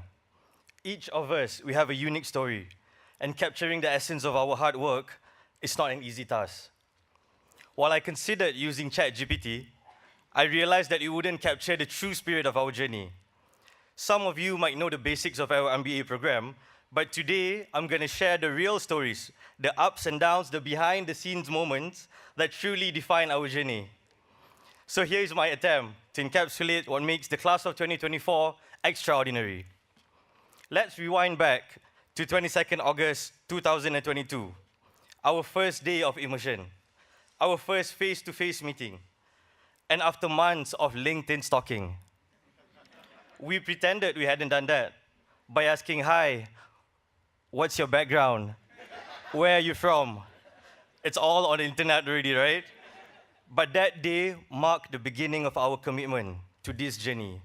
We had all worked really hard to get here, studying diligently in our undergrad, researching MBA programs, writing countless admission essays, taking multiple flights, moving countries, leaving loved ones to join this unconventional MBA at the Asia School of Business, a program packed with experiential learning. And you might ask why. Because to us, life is either a daring adventure or nothing at all. And we definitely got an adventure, guys. We showed up every day from 9 a.m. to 5 p.m. for class, right? Absorbing knowledge like drinking from a fire hose. We even showed up when it meant taking a quick nap during a class or even juggling business meetings during breaks. We thought showing up was half the battle, but ASB taught us that attendance is just 10% of the effort. So the remaining 90% is what transformed us. We faced a barrage of exams. We had open book, we had closed book, we had online, handwritten. Professor Melati had the exam where we had to bring only one note. We had many more. We delivered presentations, pitched ideas, created products. We even had flipped classrooms, while all being graded on our class participation. The first semester, and I think you guys can agree, was the hardest for us. Making new friends, bridging cultural gaps, handling the rigorous academics, it felt like we were sprinting through a marathon. In the second semester, we changed our strategy. We embraced humility and diversity. We supported one another despite our differences. We had our regular mamak sessions, barbecues, late night walks to get ice creams, but most of the time, we hang out at Swarup and Harsuk's room.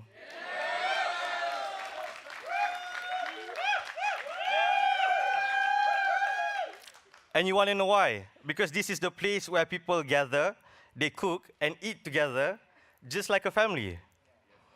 Once we formed these bonds, the academics became much more manageable. We saw significant improvements in our action learning projects and business practicums. The synergy created through laughter in class discussions, it was invaluable. We had special homemade chais, if you guys recall, from Kushrin and Vanita,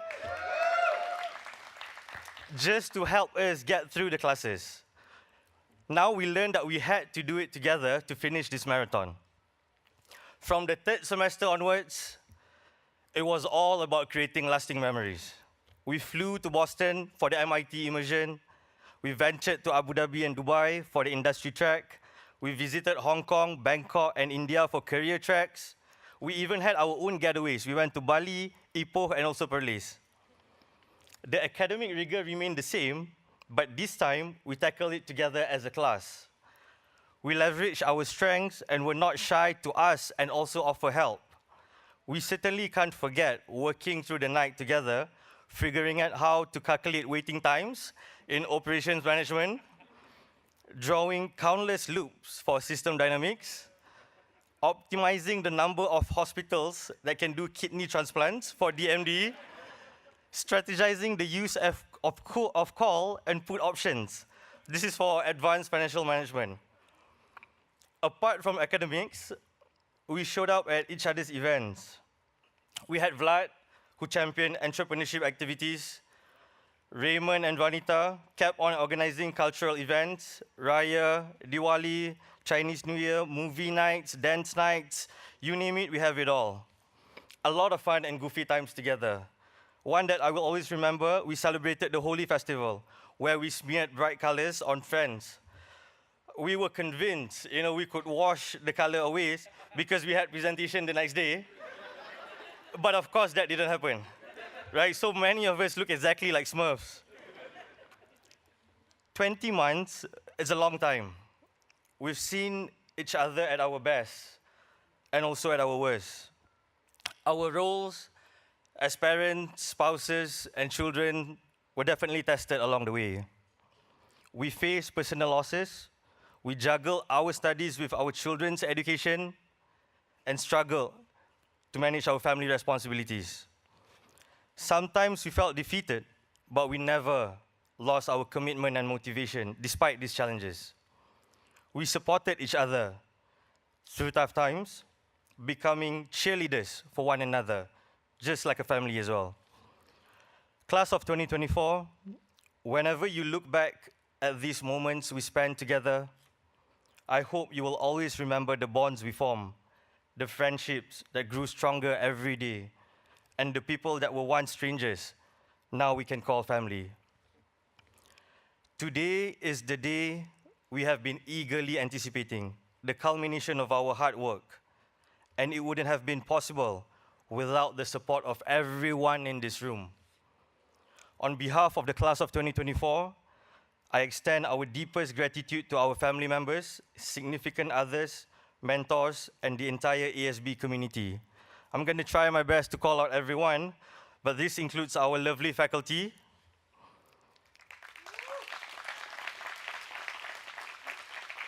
our supportive non-faculty staff, business coaches, career coaches, academic managers, the program office, the career development office, the band staff, security guards, cleaners, the residence management team, everyone who made our journey memorable.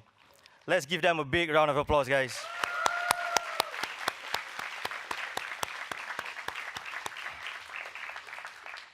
I also want to thank my family, especially my mom, for supporting me in everything that I have committed to. This MBA was an all-or-nothing decision for me. All my eggs were in this basket. Whether it worked out or not, I'm happy with my choice. This choice gave me so much more than what I could have imagined it to be. I got more than just education. I got a new family. I got a new home. I was involved in really cool projects. You guys already know I was working in Rwanda for a little bit. And I can only saw all of this. I can only say all of this because of a choice I made 20 months ago, which involved taking a huge risk. And here's the funny thing. Some people frown upon taking risks. But life without taking risks is like acting as if you know exactly what the future holds. And the truth is we don't. Sometimes taking risks is the best way to become the best version of ourselves. Class of 2024, the future will present us with difficult choices and obstacles. But we are ready. Our time at Asia School of Business has equipped us with the knowledge, skills, and mindset to navigate whatever comes our way. We've learned that stepping out of comfort zones and embracing new challenges, even daunting ones, can lead to incredible opportunities. As we move forward, I want you to remember Henry David's words. Go confidently in the direction of your dreams. Take that risk and live the life you have always imagined. Thank you and congratulations, class of 2024. A big hand to Iskandar.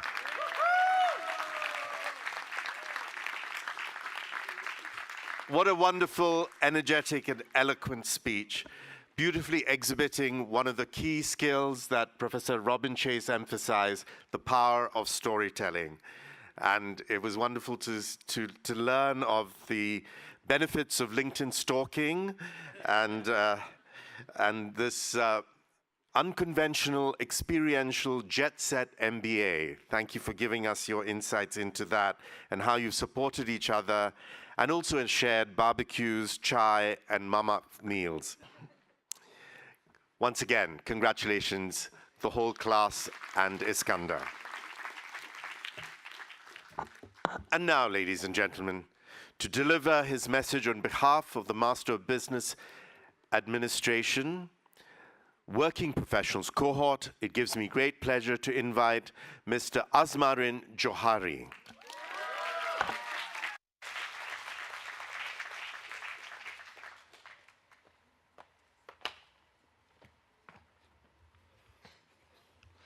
Thank you, Jaco. Distinguished guests of honors, faculty members, professors, academic associates, program office, company representative and foundations, sponsors, all the family members and graduates. Thank you so much for joining us here today on this great occasion to witness the completion and celebration of these wonderful ASB MBA students. I am deeply honored and humbled to be selected as a speaker for this gracious graduation ceremony. And thank you, my beloved cohort, for your vote of confidence and trust. Thank you very much. I must say the MBA journey is full. It was full of many of interesting, exciting ups and downs, stressful yet fulfilling journey. Being a working professional, this journey happens in parallel with so many other ongoing journeys, professional or personal. In the last 22 months, some of us have been promoted, some of us have changed companies, some of us have divested a division, some of us have created companies, expanded their business, changed roles, added new roles or portfolios, went for multiple job interviews, and some even got married. Okay, wow. Life as an MBA student is full of colors. But did you know how many case studies an MBA students have to go through for all of us to be here today? 20? 50? 100? I've lost count actually after a few classes. So if some of you did a collection of it, please share with me later. But I do personally think case studies is one of the fastest way for you to experience real life examples, because you got to explore potential solutions without having to worry so much about the consequences. You know, some of us, there are moments that we are so immersed into the case study that we know inside out about the case study, ready to answer any of the professor's questions. But there are those moments as well, after you read all the case studies, you realize, what have I read just now? Sometimes we even have those shocking moments where we overlook that there are case studies for pre-class reading. So, and that's besides the homework that you need to submit as well. So life as an ASB MBA student is full of adrenaline and cortisol shots for sure. Now, the immersion at MIT was another highlight, I think. The experience is amazingly unique for this program. You know, you get to change multiple venues for lectures. There's so many subjects to learn within that 4 weeks. And of course, the more case studies that you have to read. Okay? But it's not all studying, I'm going to be sure that. There are drinking sessions, there are trips to museums, there are factory outlets, and sightseeing within Cambridge, and some even go outside of Cambridge. Pro bono sailing sessions, yep. The occasional friendly banter with a business school just across the river. Yeah, if you know, you know. For me, despite all these challenges, right, to be there and get there, it was a great experience, fulfilling, intense, with more adrenaline shots. I would love to go back.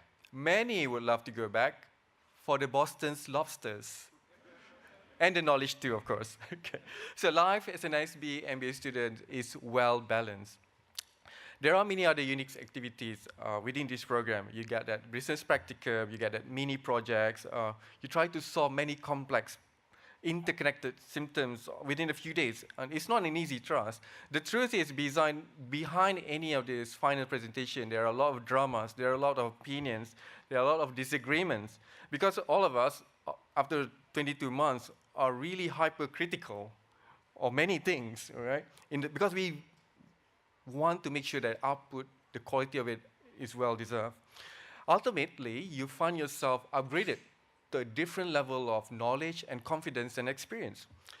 You can feel that you can solve anything in the world. Just bring it on, right? So life as an HB student is certainly filled with exciting uncertainties. Drinking from the fire hose is a statement that you keep hearing, right, when you join this program. But I like to think there's this one other word that we keep using as well, and it's called "it depends." I think the word is so profound because it wants you to think about that multiple possibilities and the reasoning. So here it goes. If you, after your last class with ASB, now feel you have more time, you're not sure what to do with that spare time, right? And getting bored? It depends. It depends on how you want to act on those feelings, because that emptiness is actually the desire and hunger that you have created to gain more knowledge, to learn something new, to try something different and more challenging. And if you, after completing this MBA, are worried that you will forget what you have learned and think it will be a waste of time, energy, effort, and sacrifices, it depends. It depends on how you will turn that around, because that feeling is actually your urge to apply your knowledge or to find a solution to a complex problem, perhaps challenging something new, something with status quo. You know, it's okay to be controversial and provocative, yeah? And of course, if you at some point feel that you are nervous in trying something new, or anxious, or stressed, there's nothing wrong with that. It depends. It depends on how you acknowledge those feelings, either as a downside or an upside, because whatever that you're trying to do is something that matters a lot to you. It's important, you know, something that will push you beyond your comfort zone and maybe your existing belief, something that will help you flourish. So, my fellow ASB, it depends. It depends on the view that you have created. It depends on the mindset that you choose, the action that you will take, and the challenges that you are willing to face. But more importantly, it depends on how you will change that perception into a new perspective.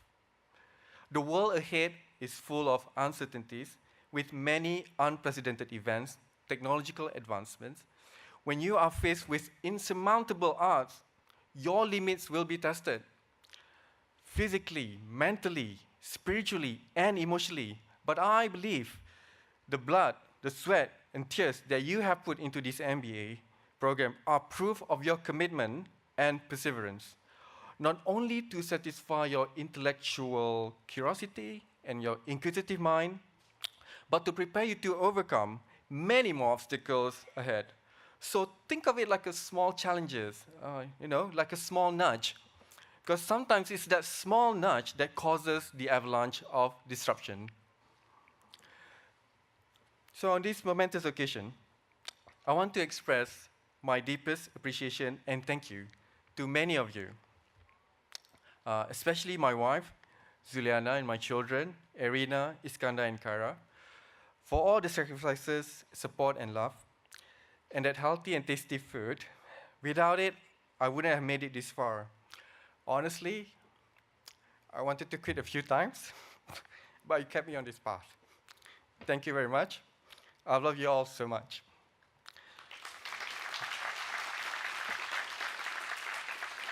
The professors, for invoking critical thinking, creative thinking in all of us, and continue to share your guidance, even after the class module has been completed. You will be our lifelong partners. And certainly, we enjoy the sparring, and using the word, it depends. The SB Program Office and MIT Sloan Global Program Office as well, for all the hard work in planning, arranging, replanning, rearranging, confirming, adjusting, adapting, continuously. I'm glad that all of you have the patience with this bunch of MBA students. The CDO for all the guidance and coaching, the CV speed reviews, and the clinics. Many of us have made significant progress because of the templates and support you shared with us. The AAs, of course, for helping with the grades, become that ad hoc tech support between the screens and the Zoom sharing, and alerting time for breakthrough. You know, we do get carried away sometimes. The companies and foundations that have sponsored us and given us that time off. Thank you for this wonderful opportunity. We are very grateful. And equally, very, very important, to all the family members, spouses, friends, children, significant others, siblings, grandparents, and friends that have been by the side of each of these MBA students in their journey. Thank you so much from the bottom of our heart. Your love, support, and encouragement are amongst the key ingredients to their success today. Thank you very much. My fellow ASB MBA cohorts of 2024, you have made this MBA journey and undeniably one of the most incredible experiences and definitely a memorable life adventure. Our struggle and stress are real, yet your continuous support, empathy, friendship, care, motivation, and commitment poured into this journey for the last 22 months have been so meaningful and impactful to me personally, and all of us that I can certainly call lifelong friends. I know I can count on you, and we can count each other forever. my fellow ASB MBA cohorts of 2024, congratulations on your well-deserved success. You are my inspiration. You are an inspiration to many and forever will be. Thank you. Azmarin Johari, ladies and gentlemen. Another infectiously joyous speech on this amazing MBA program. And he shared about the challenges of inhabiting parallel universes between their working and personal lives and this MBA program, the experiences he's had here in KL and also in Cambridge and Boston. And he also exhibited one of the other key points that Professor Chase emphasized, remembering and acknowledging those who have helped you get to this incredible point in your lives. Congratulations and thank you once again, Azmarin Johari and all the full-time working cohort for the MBA program for this year. Ladies and gentlemen, as they say, all good things must come to an end. And we are now coming to the close of today's landmark ceremony. May I now call upon Professor Sanjay Sarma, President, CEO, and Dean of the Asia School of Business, to present his closing remarks. Thank you very much. First of all, a big hand to Chaco, who's been a mellifluous conductor of our amazing ceremonies for 2 years. You know, we have happy moments. Some moments are happier than others. This is a particularly happy moment. We have our sad moments. Some moments are sadder than others. We had a tragic loss this year. Muhammad Hazari Mayuddin passed away in Istanbul. And I'd like to remember that and take a moment of silence. So, if you can just take a moment to think about it, we'll come back and continue.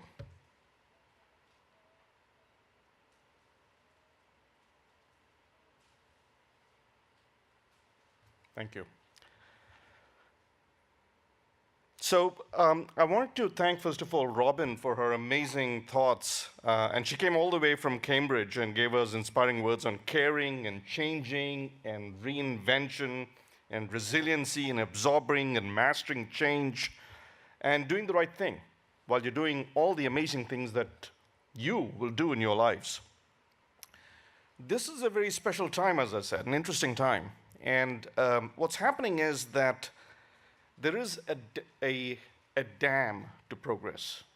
The pressure is building. What is the pressure? The pressure is from tech change. Robin had that wonderful poll that she conducted. How many of you closed your eyes, by the way? Did everyone close their eyes? It was a deal. Okay. Right. Did anyone see what I did? No? Okay, just making sure. But the dam is holding back a lot of pressure, and the pressure is because the change is inevitable. We know climate change is happening. We know AI is upon us.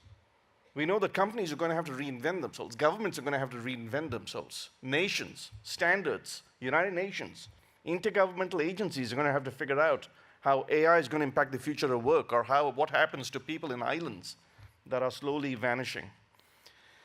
The problem is that as the pressure builds, there's going to be a lot of frozen organizations. You know, deers in the headlight, paralyzed. But Robbins repeated this wonderful quote, which is, luck is when preparation meets opportunity. What you got here was preparation. What you need to have is resilience. Open mind, open ears. The opportunities will come, and you're ready. I think of this, of course, as an MBA, because you're doing, business and administration. But equally, I would like to think of our wonderful graduates as MCAs. Ponzaino, and this is unofficial, I don't want to get into trouble with the MQA. All right. Masters in Change Agency. And that is what the world needs, because we're in a bit of a logjam right now. And you are ready. Just wait. This is a collective journey. I think the speakers, Robin, others captured it very well. The first thing I'd like to do is thank our amazing ASB colleagues, the faculty, the staff, all the folks who are making this work, the program office, the folks who are volunteering. I was at the MIT Commencement, as I said, and one of the people who was ushering staff in was the Vice President for Human Resources. No one knew, and she didn't care. She just wanted to be there because it's such a wonderful event. So first of all, if I could thank the ASB staff and ask you all to stand up and just give you a round of applause. Please stand up so we can see you. Everyone from ASB, only ASB, professors, staff, so we can celebrate you. Right?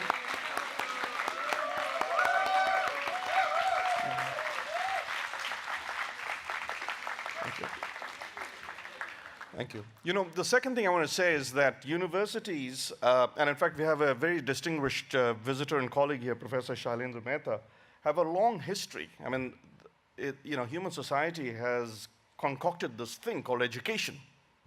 Have you seen cats go to school? You haven't, because only human beings have concocted. But the institutions that make it happen, the universities were invented at some point.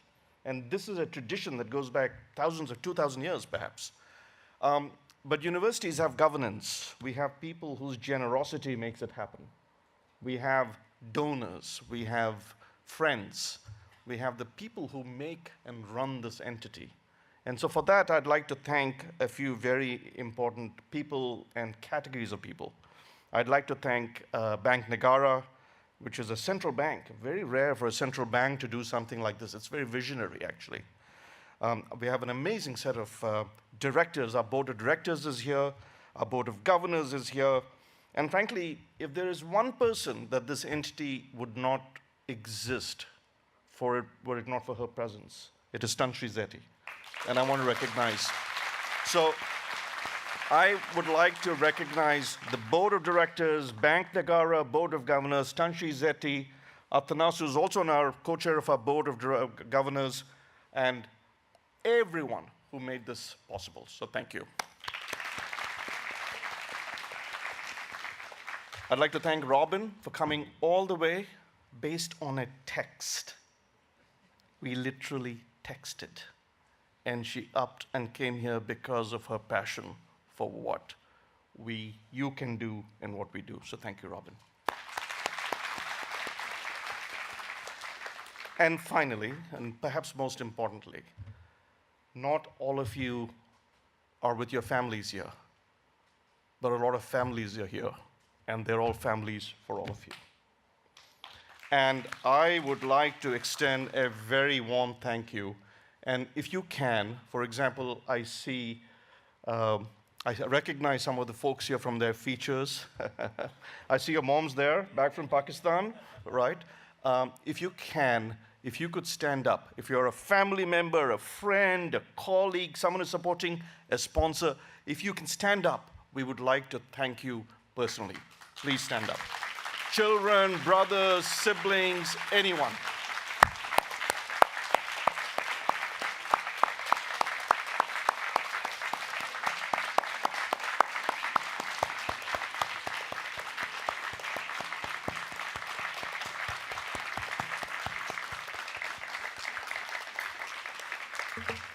Thank you. Thank you for creating superstars, and thank you for celebrating your superstars, including the ones you're adopting, because theirs could not attend. So thank you. And finally, we have a made-up tradition, as you know. Some of you may know this. Strictly speaking, for most of you, the tassel should be on the right, should be on the left, but we ask you to put it on the right. And the tradition is this thing, the tassel, which is a bit of a hassle, it's not meant to be a poem, does have a purpose, which is when you graduate, you move it to the right, right? So we will ask you all to do it now. So graduates, move to your left. Graduates, move your tassels from your right to your left.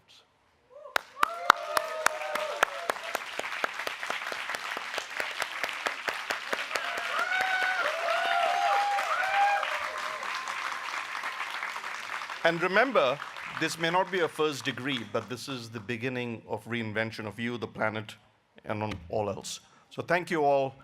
Thank you, everyone. And let's meet in the lobby and continue to celebrate. Thank you.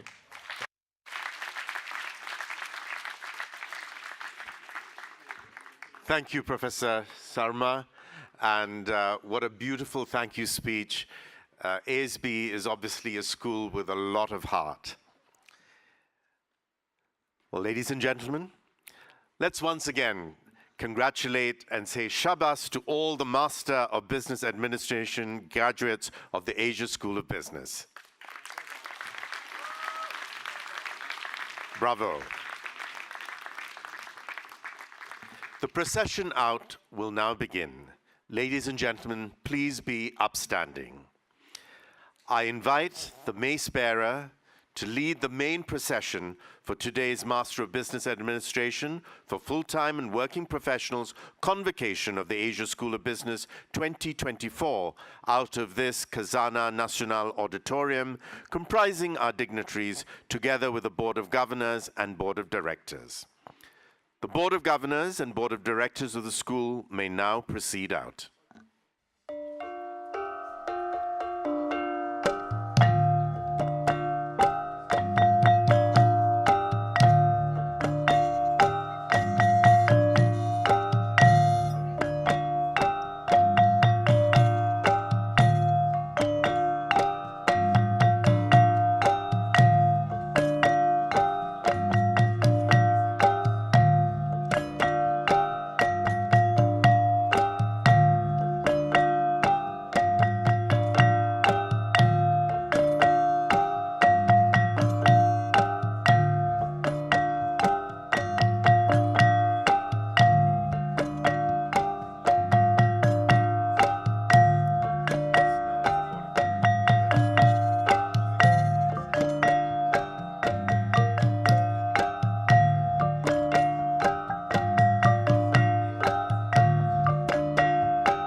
Faculty and officers of the school may now depart the auditorium.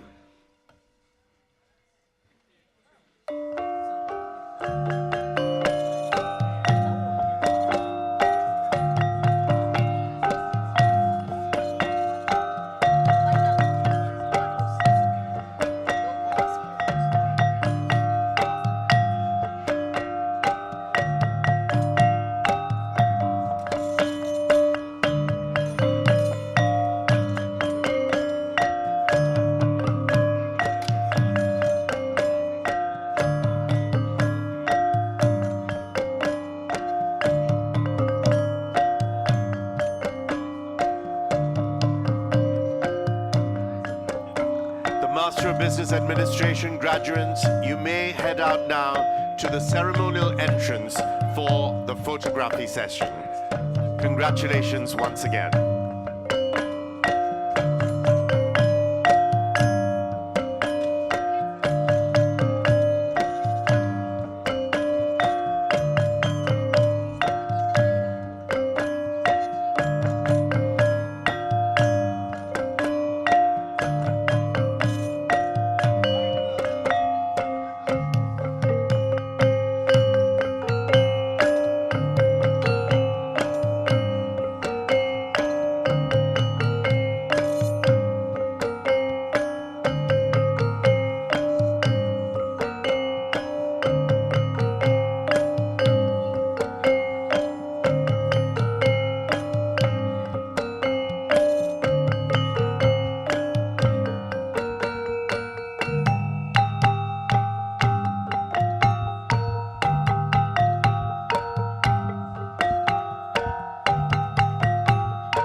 Guests are now kindly invited to head out of the auditorium to the luncheon area in the atrium.